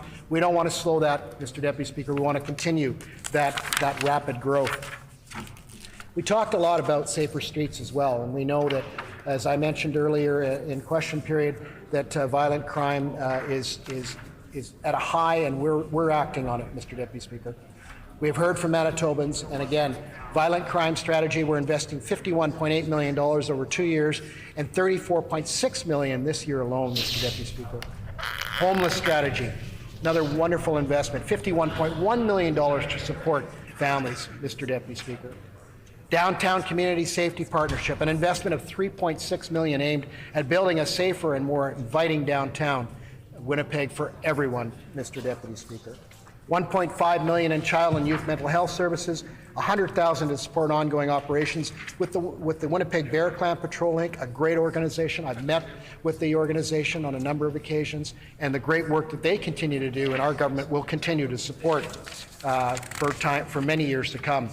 $600,000 for flexible length community residential withdrawal management beds in Brandon alone. Not only Winnipeg, not only areas around Winnipeg, but also other communities like Brandon, Portage, Steinbach, in the north, Flin Flon, Thompson, The Paw. We recognize we're an entire province. We're investing in our entire province. Healing healthcare, Mr. Deputy Speaker. Budget 2023 includes $7.9 billion in historic investments to our healthcare system, providing $668 million more, not less, like the NDP will accuse us of, Mr. Deputy Speaker. It's quite clear. It's in the budget. As a matter of fact, we're pleased that the Premier was able to table a copy of that for the members opposite today. It's more apparent that they haven't read it yet, so certainly by the Premier tabling it, I'm sure particularly the member from Concordia will have a read and really get on board with Budget 2023. And again, really proud of the investments we're making in our senior strategy. And again, I commend the Seniors Minister for all the work he's done in implementing that strategy. And we know we're committed to making Manitobans the ideal place to age with our $15.9 million investment in our senior strategy initiatives. Congratulations to that minister for doing that great work, and also creating a new hearing aid program, Mr. Deputy Speaker. We know as we get a little bit older, and I'm guilty of that. I'm actually getting older too as well. Sometimes I have selective hearing from the members opposite, Mr. Deputy Speaker, but certainly my hearing is not as good as it was maybe perhaps 20 years ago, and certainly glad those investments are here for generations of seniors to come. I wanted to switch gears a little bit and talk a little bit about the opportunity I have to serve in the new department, my department, pardon me, to me new, Economic Development, Investment and Trade. I wanted to highlight some of the areas that we're doing in this department to help economic growth in Manitoba. And one thing the members opposite are devoid of is understanding what economic growth is and what it does, and the outcomes of good, strong economic growth. It's quite clear that they don't understand, so I'm going to try to give them some examples today of what economic growth does and what Budget 2023 will do to continue building our economy, not only in Winnipeg and in southern Manitoba, but particularly in the north. And I'll touch on that a little bit later in some of my closing comments. Again, Budget 2023 doubles the funds dedicated to venture capital to $100 million. We're having an exciting announcement next week, Mr. Deputy Speaker, about those initial investment of $50 million and an additional $50 million. We understand that capital has been an issue in Winnipeg and Manitoba for a number of years. We recognize that. We've been hearing that from the business sector, and we're acting on that by investing an additional incremental $50 million, Mr. Deputy Speaker. $15 million to the Community Economic Development Fund, CEDF, another great initiative that we recognize is going to help grow that economy. $20 million to support economic development and investment attraction, Mr. Deputy Speaker, investing more than $35 million in loans and guarantees, an increase of $27 million year over year, Mr. Deputy Speaker. $15 million to fund support in the Indigenous economic development opportunities related to Lake Manitoba and Lake St. Martin Outlet Channel project, which will be used to support economic development opportunities for 39 Indigenous groups, Mr. Deputy Speaker. Increased investments in mining activities, expanding opportunities for Northern and Indigenous communities. Budget 2023 invests to speed up the permitting process, and that's exactly what we're doing. I had the opportunity to be in Toronto this weekend, Mr. Deputy Speaker, and speak with a number of potential investors and current investors in the mining sector right here in Manitoba, and the excitement and the buzz that was created around Manitoba, Mr. Deputy Speaker, was just unbelievable. I can't describe how excited the industry is and how excited we are to invite the mining sector back to Manitoba, where it belongs, where we used to lead North America particularly, but parts of the world, Mr. Deputy Speaker, in mining. I'm going to highlight some of the investments that some of our companies are making. Vale announced a $150 million investment to extend current mining activities in Thompson area by over the next 10 years, Mr. Deputy Speaker. That's jobs for Thompson and surrounding area.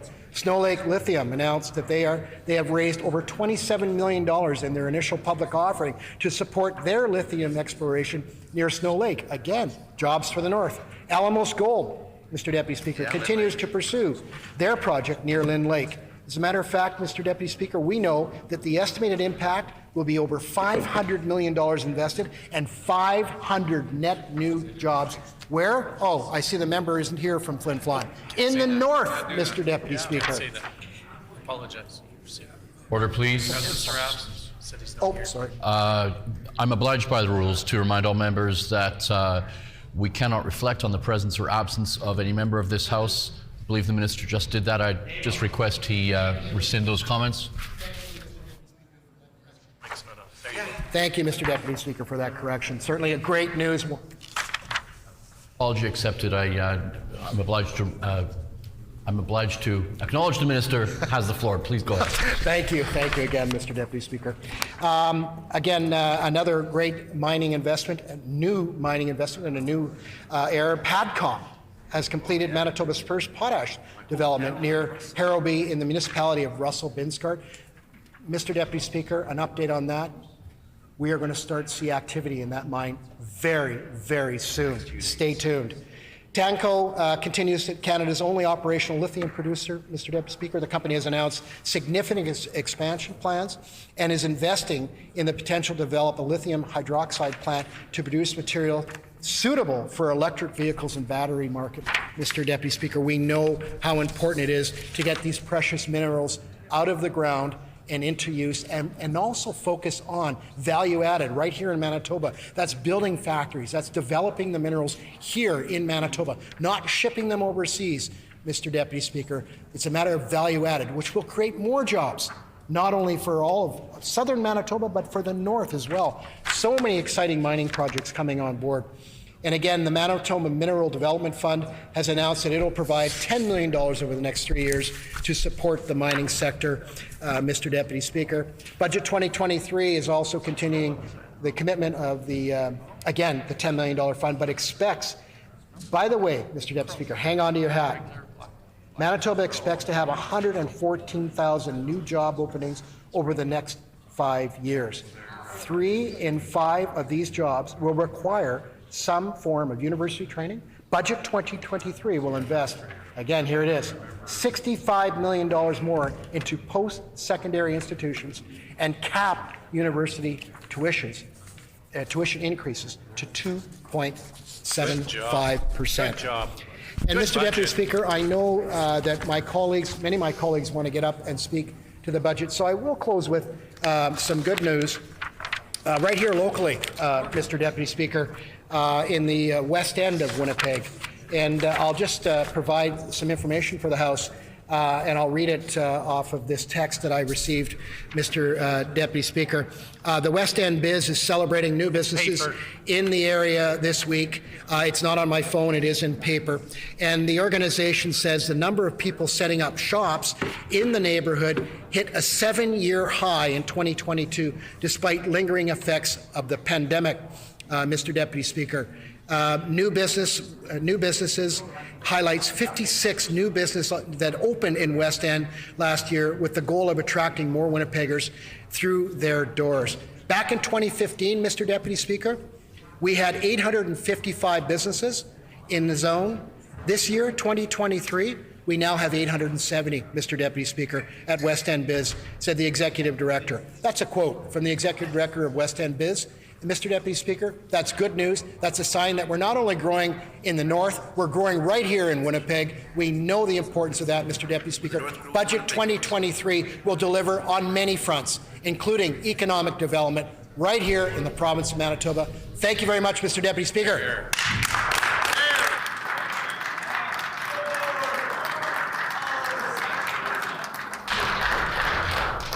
I just want to ask the Minister if he was quoting from private correspondence.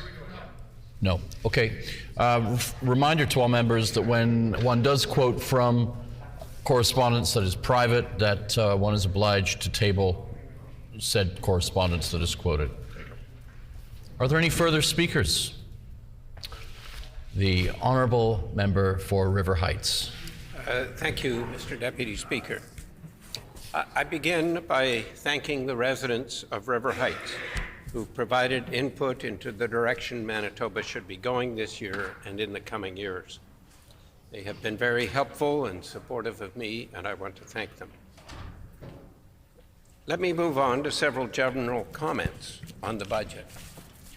First of all, with the windfall that the government received in new revenue this year, the government has missed a major opportunity to address many critical issues and to provide greater sustainability moving forward. While the budget includes many expenditures and tax changes, it also provides for one of the biggest yearly increases in the net debt of our province in the history of Manitoba. The increase in the net debt this year is projected at $1,642 million. It's extraordinary to have such a large increase in the net debt for Manitoba in a year without a major flood or pandemic.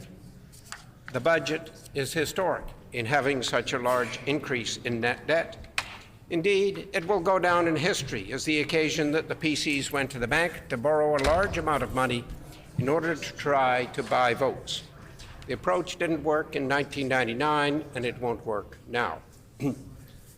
Second, the budget appears to have been rushed, with the result that a number of initiatives, while well-meaning, fall far short of what they could and should be. Let me deal with some of the areas which should have been better addressed. In the introduction to the budget, the government talks about a commitment to advancing truth and reconciliation. However, there's little action in the rest of the budget speech and in the budget itself to support this. The only reference to in the rest of the budget speech is a reference to advancing economic reconciliation in the section on mining.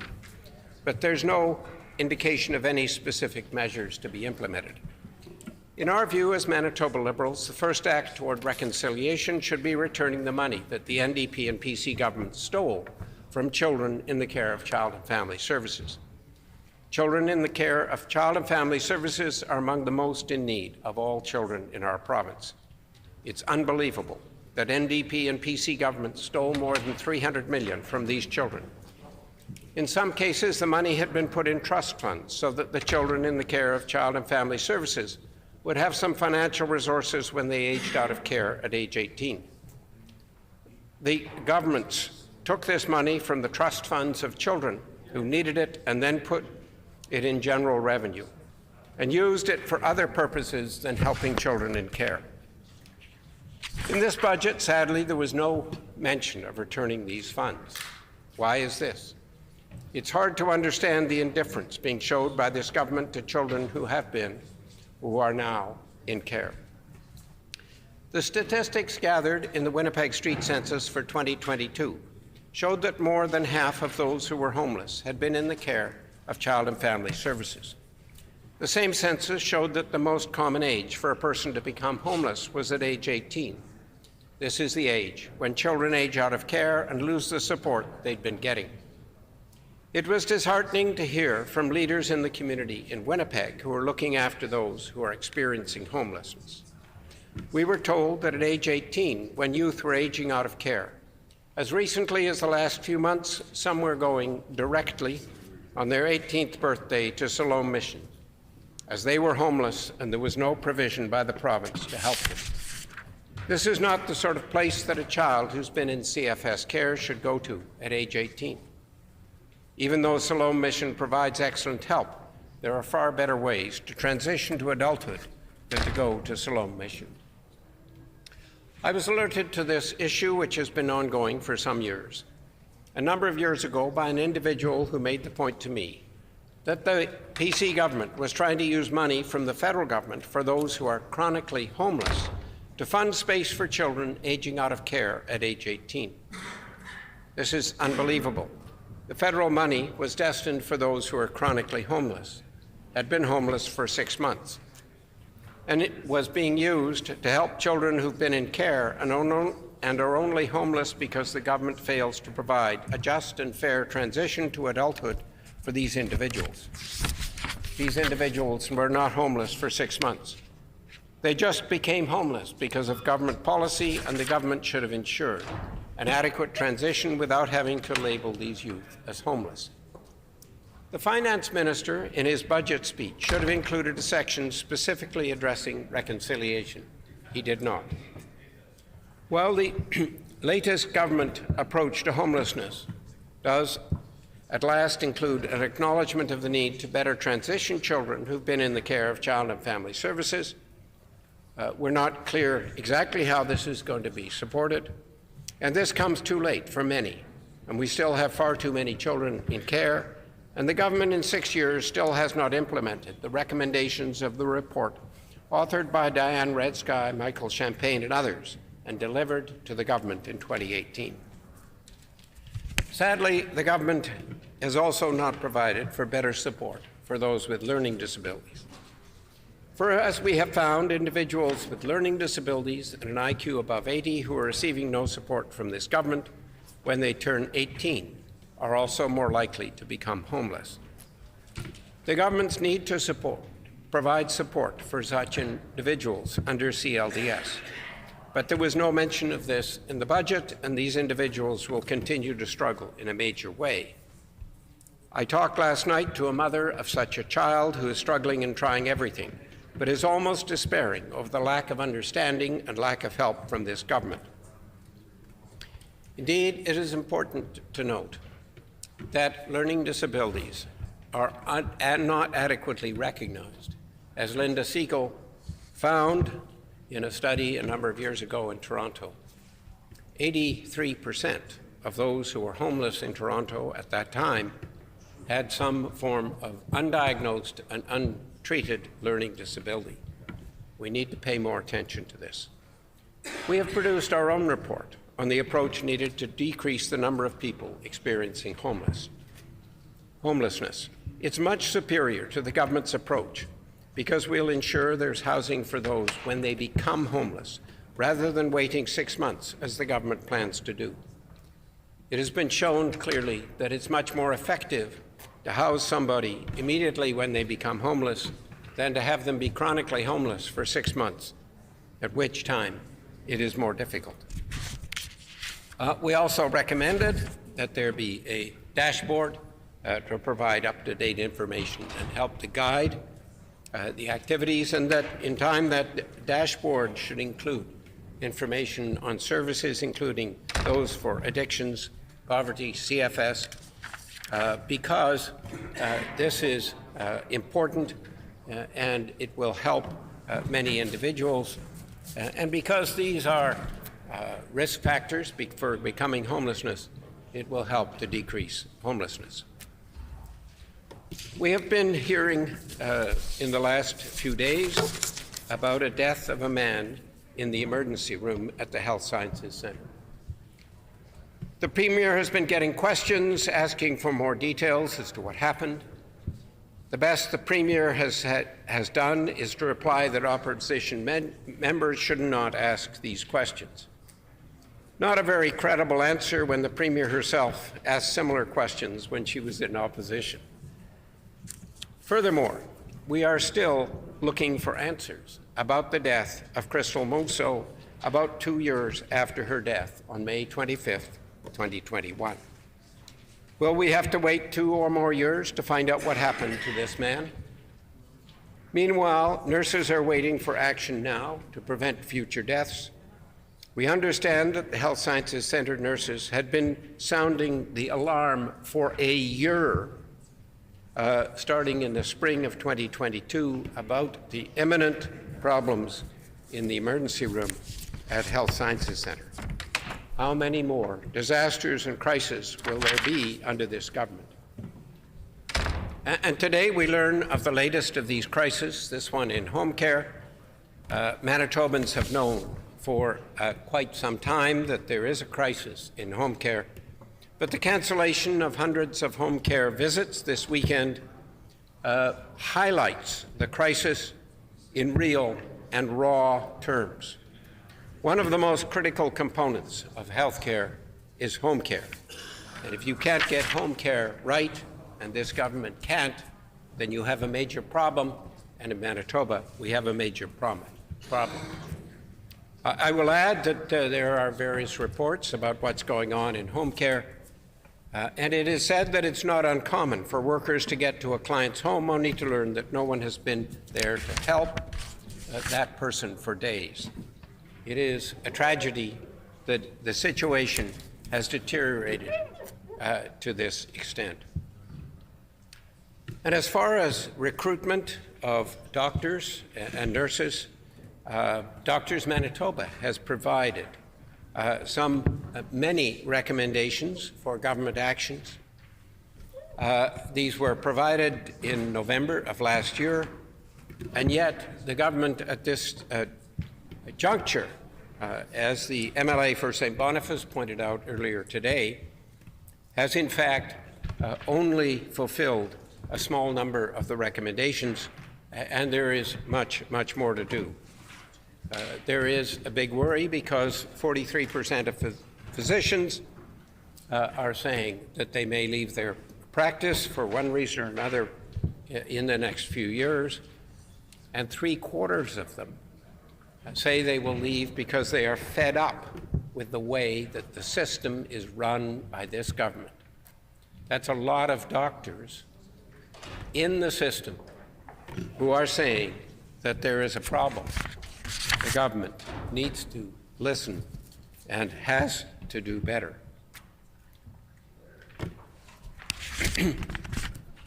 Improving home care, it should be added, is particularly important because it is the basis for much of home care, and better home care service can decrease the need for emergency room and hospital visits. We saw recently the disastrous way that the wife of Eric DeShepper was treated.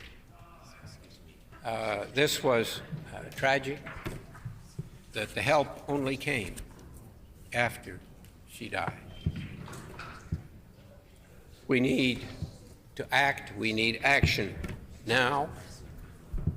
The government has talked about backlogs in healthcare provision, and in the budget documents we see that major backlogs continue to exist in many areas.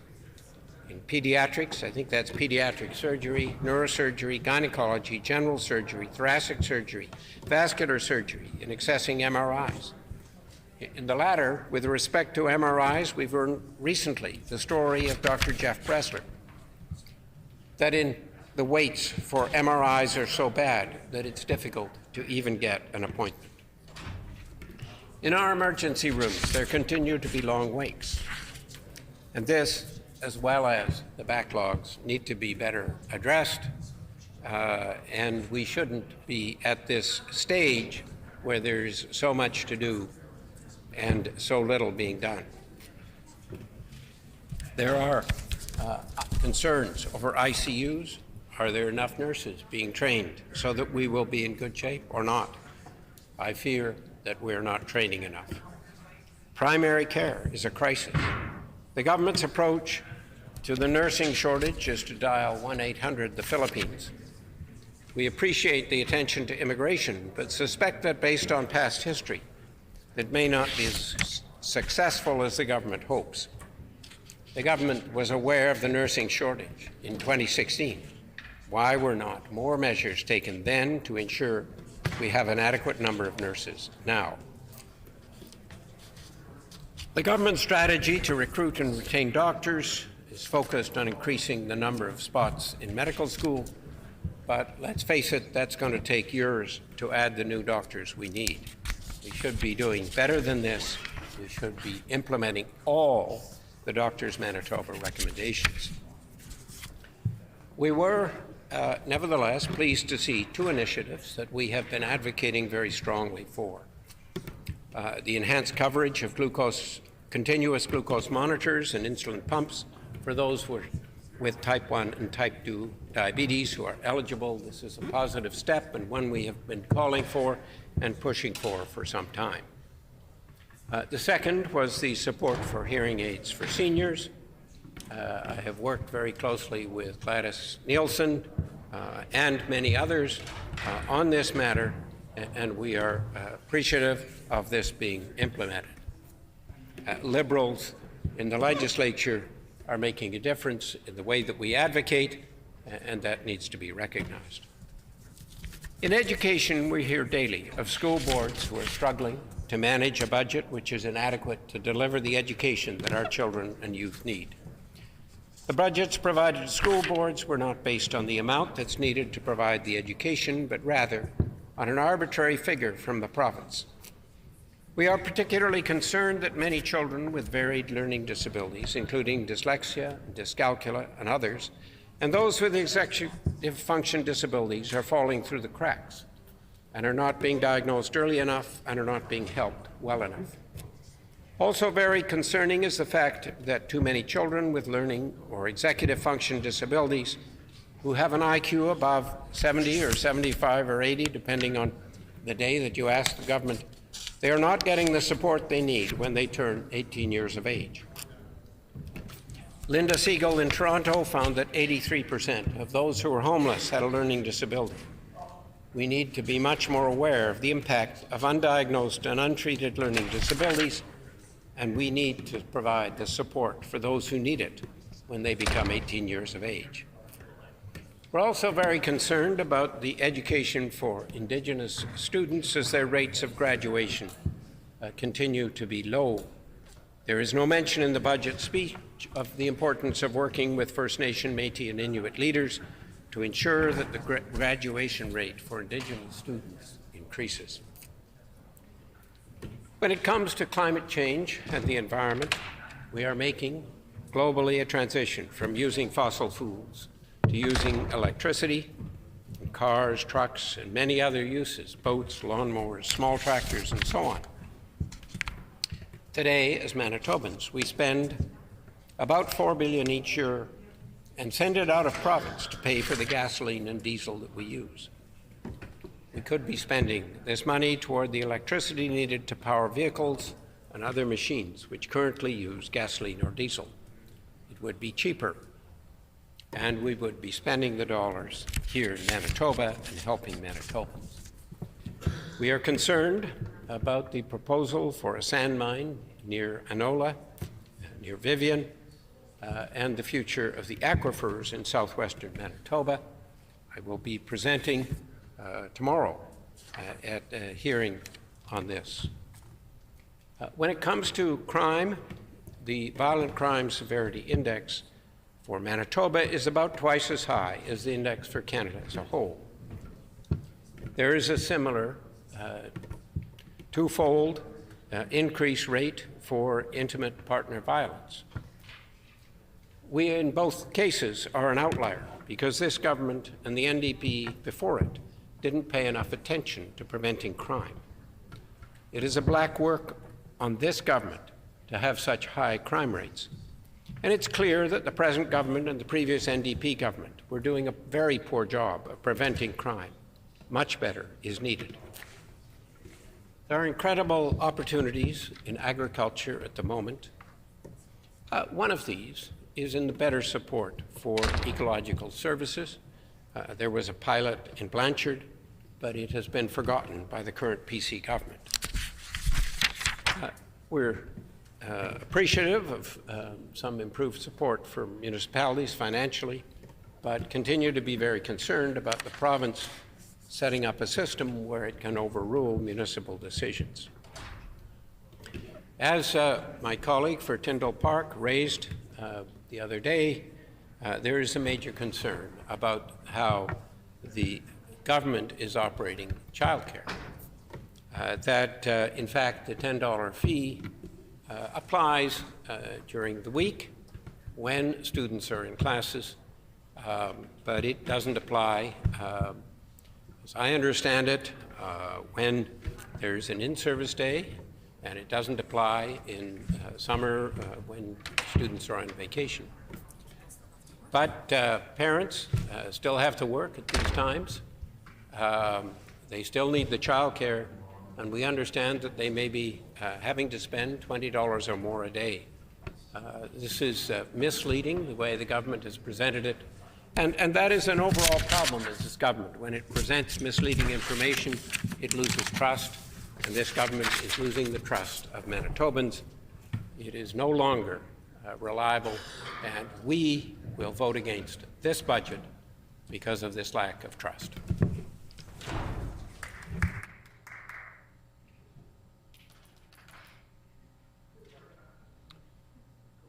The honourable member for Brandon East.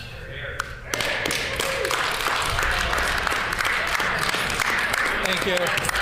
Thank you very much, Mr. Deputy Speaker. And, you know, we stand in the House to debate all kinds of motions and bills and issues throughout the year. And here we have an honor of standing up on a Friday morning. And so I just want to wish everybody safe travels home. I understand there's a storm coming. So all members of the House, if you're leaving today, please drive safe and have a great, safe weekend.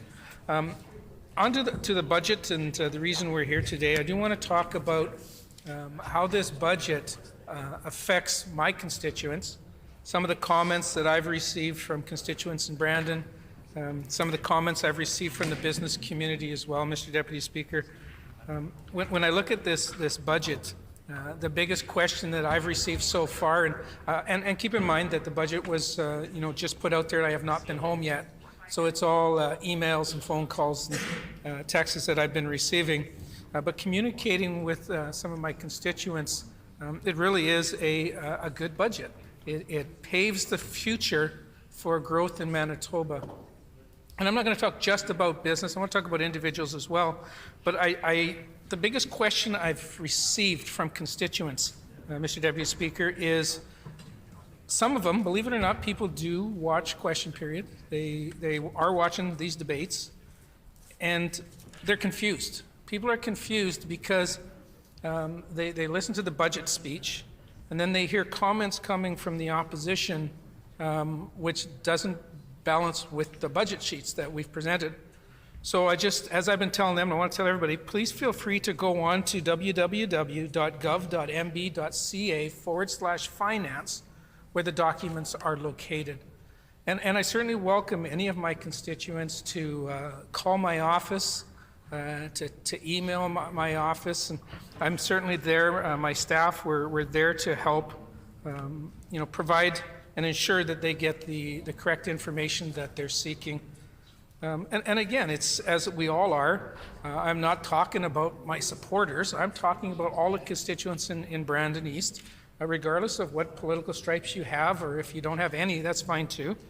Give my office a call if you have questions about the budget. I would love to sit down and go over the lines of the budget and show how this historic budget is really moving Manitobans forward. And when I look particularly, Mr. Deputy Speaker, at what's happening in Brandon, and some of the things that have been going on there, and I think I've mentioned before about the great work that His Worship Mayor Rick Crest had done when he was the mayor, and bringing forward the Downtown Wellness and Safety Task Force. Really looking at some of the issues that we have that everybody has mentioned here about the safety issues. How do we provide a safe environment for our citizens? How do we help those in need get the help that they so desperately need? And it's there, so I really want to give hats off to the previous mayor and his councillors and the members of the community that volunteered to sit on this on this committee. I know I was honored to receive a phone call from His Worship back in the day when this started to ask if I would sit on the task force. I have a keen interest, as most are aware, of my past history in working security work at the Regional Health Authority in how to provide safer communities. And working on that, it was an honor to sit on there. And the work that they did, Mr. Deputy Speaker, really points to the Safer Streets part of our budget speech that came out. One just has to look at what's happening in the communities. And it's not, honestly not all about money. It's not all about throwing money at issues. We've seen that over 17 years of the previous NDP government, threw money at issues, but there were never any solutions. Never any solutions. And I know that this is a different crew that's over there now. I look across the hallway, consider you all friends. And, and I'm sure they understand where the past went awry under their government. So we look at how do we make streets safer? And it's not just about providing services in the realm of those that need help. Yes, we need to provide those services, and we do. We work, especially in Brandon, I work very closely with Barb McNish at the Samaritan House. They are doing some amazing work, and our government has been able to come on board and work with them tremendously to help provide shelters, to help provide meals. But it also takes a community to build this type of resilience of safety in our streets. And when I say that, Mr. Deputy Speaker, I've had a number of conversations with the business community that want to come on board and do their part. We struggle in our downtowns. We've heard the issues that they have in Winnipeg as well. Businesses leaving downtown. We have people that are living on the streets that need help. But one group cannot do it. We all need to come together. So regardless of how much money is put into a situation, you need to have a plan. And I'm so proud of this government that has a plan on dealing with safer streets. But you do need that funding as well. So when we look at this historic investment that's in this budget, more than $100 million to really address those challenges of violence and homelessness.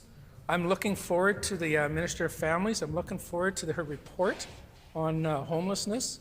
Again, in my previous role on City Council in Brandon, I was honored to be the chair of the committee that looked at homelessness, looked at how we can make our environment safer.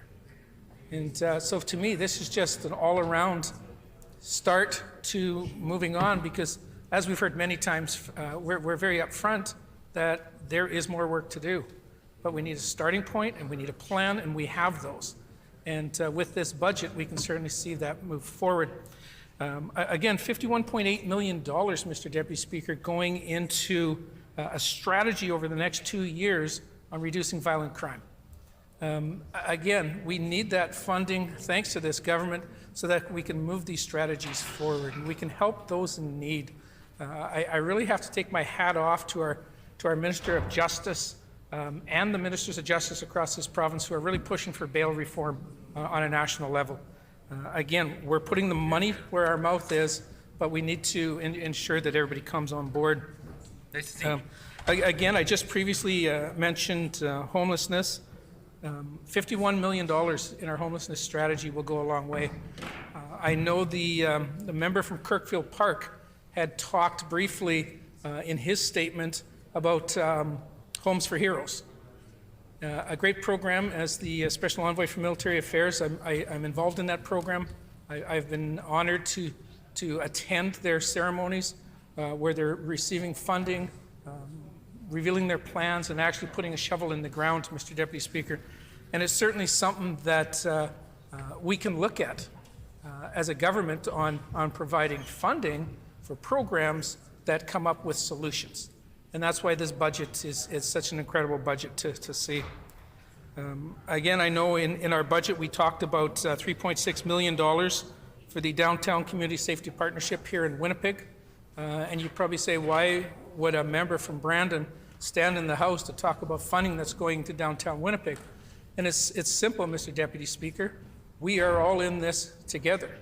We need to build and we need to start somewhere. So I'm 100% confident and positive that what we learn in Winnipeg can be used in other communities throughout Manitoba and even in Brandon, and vice versa. There are things happening in Brandon right now that other communities such as Winnipeg are looking at that will certainly help. And I hate to use the word revitalize downtown, but rebuild, restructure, and rebirth the vibrancy that we can have in a community. One of the things, Mr. Deputy Speaker, I believe it was 2 or 3 weeks ago, I held a town hall where I reached out to over 6,000 residents in Brandon East and sat and talked to over 1,000 of them, almost 1,100 for over an hour. And some great questions came from there, and it allowed me to really try to get an understanding of what their priorities are and where they would like to see our government go with this year's budget and then into the future. And I got to say, the top priority And I don't have a percentage. I wish I had that with me, but it's in my office in Brandon. But the number of people who were concerned with the top subject was incredible. And it was basically help. We need help. We need help from our provincial government. We don't want handouts. We want hand-ups. We want to be able to reach our goal. We want to be able to put our children into sports. We want to be able to send our children to school healthy. And again, one of the ways we can do that is by reducing taxes. However, reducing taxes on some items is not the best solution. The best solution is right where it affects the family, which is the personal tax exemption. So again, a $311 million investment in a tax relief in the personal exemption. As we've heard, it's just, I believe it's $10,500 a year that someone has to make prior to paying personal income taxes. And with this budget, we will see that rise to $15,000, putting us even with the federal government, I should say, and putting us, I believe it was third. We saw it earlier today. I think it was third highest in the country. That's where we help individuals, Mr. Deputy Speaker. That is probably the largest group that I have received emails and texts from since the release of this budget, is based on that information. It is certainly one that people now realize, how do you save money? And as we heard this morning, if anybody, I know there were some of the members on this side were at breakfast this morning with the Manitoba Chambers, and I apologize, I didn't see any of the opposition members at that breakfast, but I might be wrong, they might have been there, so I apologize if I didn't see you there this morning. But even chatting at that, when we talk about the benefit of taking this number of Manitobans entirely off the tax roll, and how can you afford to operate a government if you're removing that kind of volume of taxes out of your revenue line? Well, it's easy, Mr. Deputy Speaker. If you look at the charts, if you look at the trending situation across Canada, Manitoba is growing its economy. We're growing our population. With an increase in population brings increased tax base. So the tax base that's coming in is outweighing the tax base that we're losing. In conjunction, yes, it's about a partnership with the federal government on certain levels as well. And it is certainly something that we can strive to work continually with our partners, whether it's federal or municipal, on building stronger inroads for our community. And I will stand in this House any day and fight for the residents of Brandon. You know, I will look at all of these issues here and say, how can we help more? It was mentioned yesterday, and I apologize, I don't remember which member was talking about schools and the number of schools that have been built or have not been built by the previous government. I was really adamant and fought on behalf of Brandon citizens to not only build a school in Brandon, but to ensure that school was built in Brandon East where we needed it the most. And back in 2017, 2018, you know, we committed to not just the one school, Maryland Park School, which it is now, fully operational at capacity. So I'm happy to say that back in 2017, 2018, we didn't promise one school in Brandon. We promised 3 schools in Brandon. We promised 2 K-8 schools and 1 French immersion school. And they're there. They're working on those right now, Mr. Deputy Speaker. And we are at that situation where how do we look at ensuring that our families can continue to grow, continue to afford to live. And again, aside from the personal tax exemptions that we've talked about, we're also talking about the school tax rebate. Up to 50% this year alone, and I believe next year I think it's like 75%, you know, till a point where they don't have to pay any of that tax. So again, it's about affordability for families, Mr. Deputy Speaker. It's not always about building government. It's about building a society where our members in our society can live, can thrive, can grow. And that's something that we have a responsibility as legislators standing in this building. The other thing I did really want to quickly talk about, again, is I want to give kudos to Chief Wayne Balkin. He is our police chief in Brandon, and some of the work that himself and his organization have been doing that really supports our Safer Streets campaign. And I know Chief Balkin was here during the budget speech, along with his worship, and then two members of our post-secondary institutions in Brandon, Brandon University and Assiniboine Community College were here as well. And I know we had an opportunity to talk about, how do we provide safer streets? What does that really mean? And so when we look at that, again, it's about investing, the government investing in a community that it believes in. And believe me, Mr. Deputy Speaker, we believe in Chief Wayne Balkin and the work that him and his team are doing. We believe in the work that the Brandon Police Board is doing. And I say that with great honor because I used to be the vice chair of that board, and I see that they're working much harder than they did when I was there. So maybe that was my fault, I'm not sure, but they are doing incredible work. And that allows us to do our part, which is investing over $600,000 for flexible length community residential with-bowl management beds in Brandon. And that helps on that end. Mr. Deputy Speaker, if I had another 20 minutes, I'd love to tell everybody in the House about a program that the Brandon Police Service uses that a previous chief, Ian Grant, brought in from another province and really built up in Brandon. And it is doing incredible work. I believe they now have it in Portage as well. And I know they're looking at northern communities. They may even have it in Thompson by now as well. That don't quote me on because I'm not exactly sure where that's at. But again, it's because these folks are investing in our community. And it's an investment that we need to grow. It's a partnership that we need. And with the new mayor, His Worship Jeff Fawcett, talking with him on a monthly basis.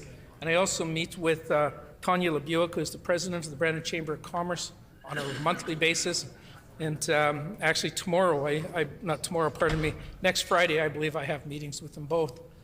Because we want to continue that dialogue. We want to continue, how can the government of Manitoba work with you as a partner in ensuring the citizens of Brandon are well represented in this building?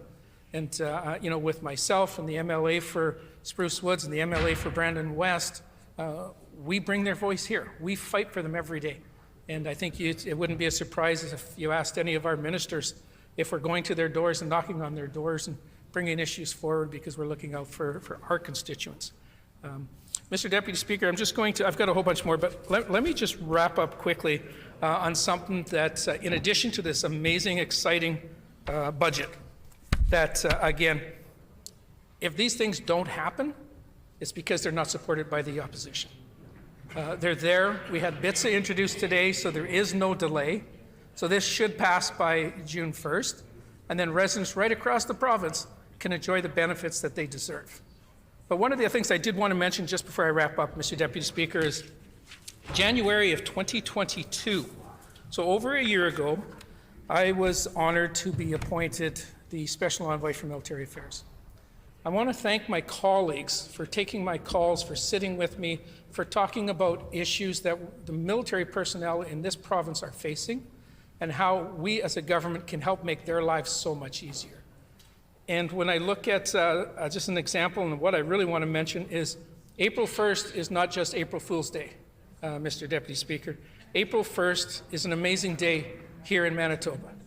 So on April 1st, 2023, when that sun rises that day, if you are a member of the military, if you are in an active role in the military, or if you are a veteran in the military, and you want to go fishing without a fishing license, throw your cast, throw your line in the water, because there is no charge for veterans and military officials. In this province, you do not need a license, you just need your ID starting April 1st. So that's another improvement that this government is doing to help those living in Manitoba.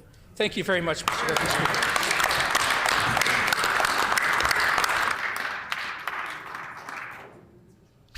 The honourable member for Point Douglas.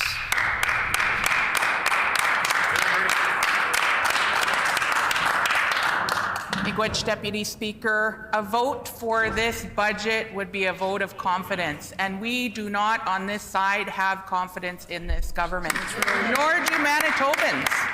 They won't be fooled by, these last-minute announcements in an election year where they're trying to throw money at things that they've continually cut. And I want to bring attention to a whole bunch of issues that affect my constituents in Point Douglas, but not just in Point Douglas, in each and every one of their constituencies as well, that they fail to support, that they fail to address. They even fail to take their calls. They call our offices to do their casework because they won't even help their constituents. So I want to talk about housing. They made this big announcement about housing. The last 7 years, homelessness in this province has skyrocketed. Right. It's got so bad, you can't even drive down Main Street without seeing someone on Main Street either laying on the ground, in a bus shack, or standing in line. That is inhumane. That's not a dignified way of living. And this government pats themselves on the back and think that they're doing enough to address the high rates of homelessness in this province. Shame on them. Shame on each one of those members for thinking that they are going to address this by this little bit of money that they're throwing at this issue. This is a chronic issue that's been here since this government has taken office. They've sold over 1,700 units of social housing. These are units that are affordable. These are units that used to be actually staffed by a security guard. Now we're hearing from residents that they're riddled, the ones that are left, that are riddled with bed bugs, mice, cockroaches. Imagine living in that. And I know members on the other side can imagine that because they haven't had to experience that, most of them. But on this side of the House, many of us have. Many of us can relate because we've been there.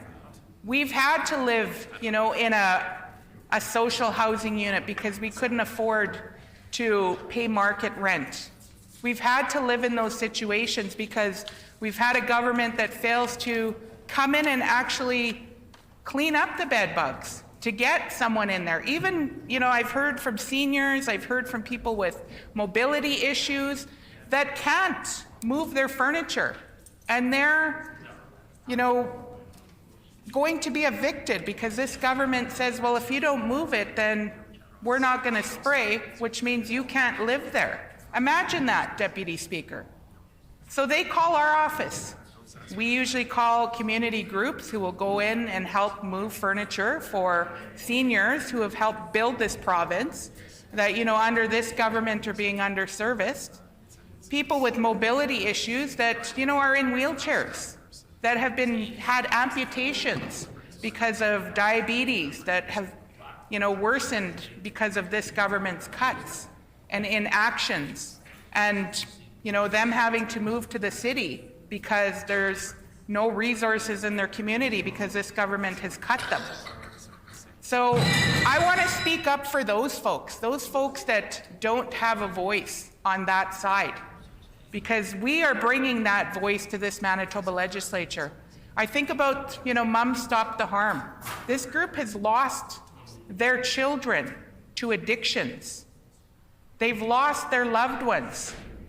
I myself, I know I've said this in this chamber many times. My father died over 20 years ago, and Deputy Speaker, I know you knew my father. My father was a good man. He had his struggles, just like every other person that is out there struggling with addictions. Everyone has a story. They are good people. They need support. Does this government provide the support? No. Their idea of providing support is recovery. Not everybody can get to that point where they can get into recovery. And even when they do get into recovery, and I just had, my sister-in-law, as you know, lost her husband last year to an overdose, to, bad toxic drug supply of down. He was in treatment. He went into treatment a few times, actually. And you know what his mother said? His mother said when he came out, there was never any supports under this government. Never any supports. So what happened? It became a revolving door. He came out, didn't have the supports.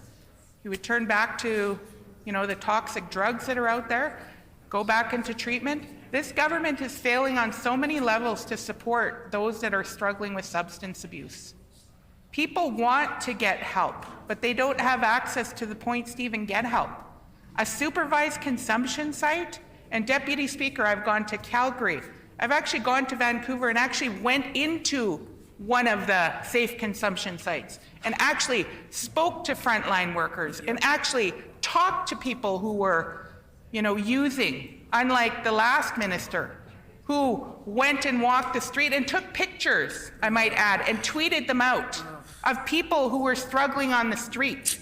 Never would anyone on this side be so inhumane to do that to a person who is living in an undignified way because governments are failing to support, such as we see in this province here. You can go to a camp. There's so many encampments. People are struggling to get housing and, again, struggling with addictions because this government thinks that it's a moral failing because people use drugs. Well, Deputy Speaker, people have stories. People have trauma. And unless we start to provide those supports to deal with those underlying issues, nothing's ever going to change. And certainly, when I look on that side of the house, I don't see folks that support those who are homeless, those who are struggling with poverty. I don't hear them talking about child poverty. I don't hear them talking about nutrition in schools. I was an educator. I know how important it is for kids to have a good, healthy meal in the morning. And, we're struggling. There's an affordability issue right now. This government's failing to support those who are struggling right now, including those families who can't even afford to maybe send a lunch to school that schools are providing, but are having to take from somewhere else because they're being underfunded by this government. And the Minister of Education, and I know they were an educator, and I kind of put my head down to that, think, how did this minister, abandon these teachers? Because I'm sure that they had to provide food in their classroom for these students. I'm sure that they saw kids who were struggling with extra needs and needed those extra supports. I'm sure that that minister also saw that there was a need for extra supports in schools, like educational assistants, like occupational therapists, like EAs, but unfortunately, I don't know what's happened. He seemed to forgot that, at one point he was one of these educators that were in these classrooms, that were providing these supports to students. And I think about our post-secondary, and I want to go to education only because it's in line with that, and I think about those that are struggling in poverty, that don't have access to post-secondary because this government has taken away the bursaries. The very bursaries and scholarships that help students in the inner city. A bursary and a social program that actually helped my family get out of poverty. These... Order, please. The Honourable Minister of Education on a point of order. Thanks, Mr. Deputy Chairperson. Just saying on a point of order, not really a major point of order. The point is that I've listening to the Speaker on her ruling earlier today on the point of order brought forward by the member for Concordia on our great $10 a day childcare announcement. I am tabling the documents that I quoted, the good news message from my constituent.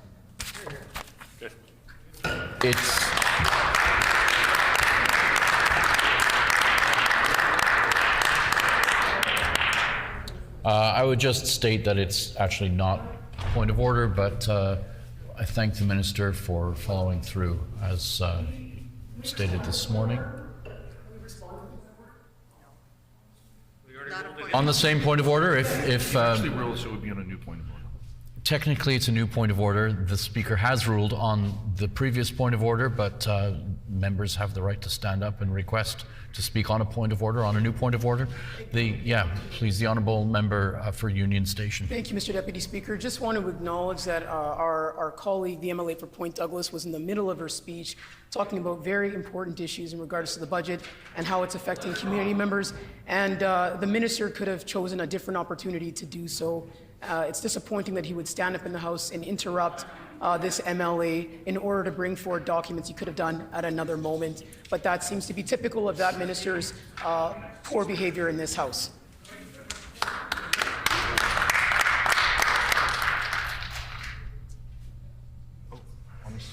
On the same point of order, the Honourable Minister for Advanced Education. Order, I just want to point out that there are definitely some timing issues that can be taken into account here, but as the member has mentioned, that there is a number of issues that have been brought up during the member's time, one of which accusing our side of the House of having nobody having lived in Manitoba housing. That is false information. I would ask the member for Point Douglas to retract that statement. Thank you. Hear, hear.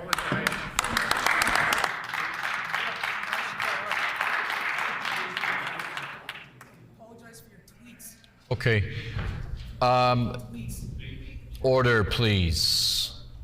I'm going to respond to the point of order brought forward by the Honourable Member for Union Station.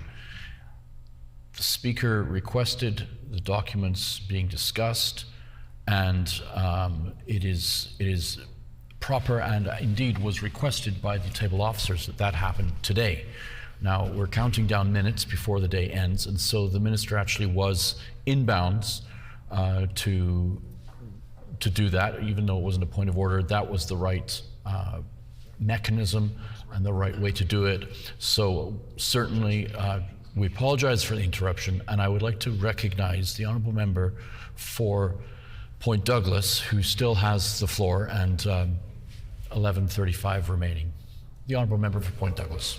Miigwech, Deputy Speaker, and I'll get back to education, and I will go on to daycare because the minister did table those documents, and I know, it's a sore spot for this minister because this minister has misled Manitobans in thinking that $10 a day for every single day of the year, 365 days a year when kids are in daycare, that it's $10 a day, when in fact it is not, Deputy Speaker. $10 a day is during a regular day, which before and after school, child that is in school, if there is an in-service day, they are charged $20 a day.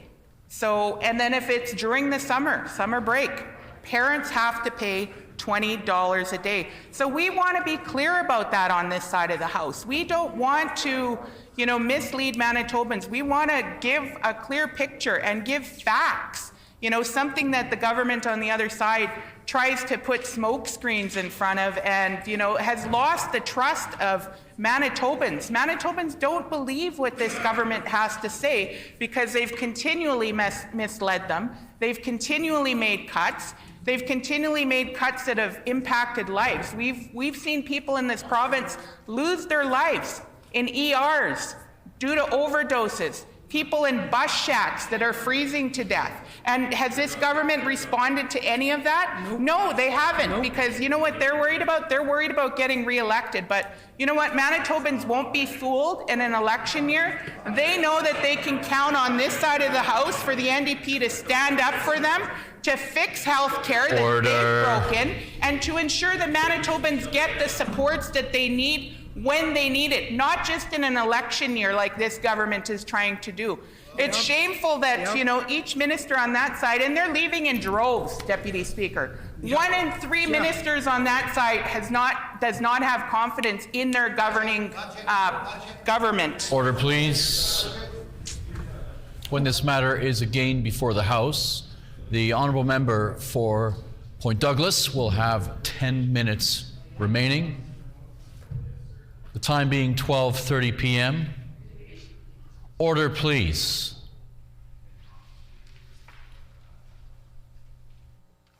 Time being 12:30 p.m. This House is adjourned and stands adjourned until Monday at 1:30 p.m. Have a great weekend and a safe drive, everybody.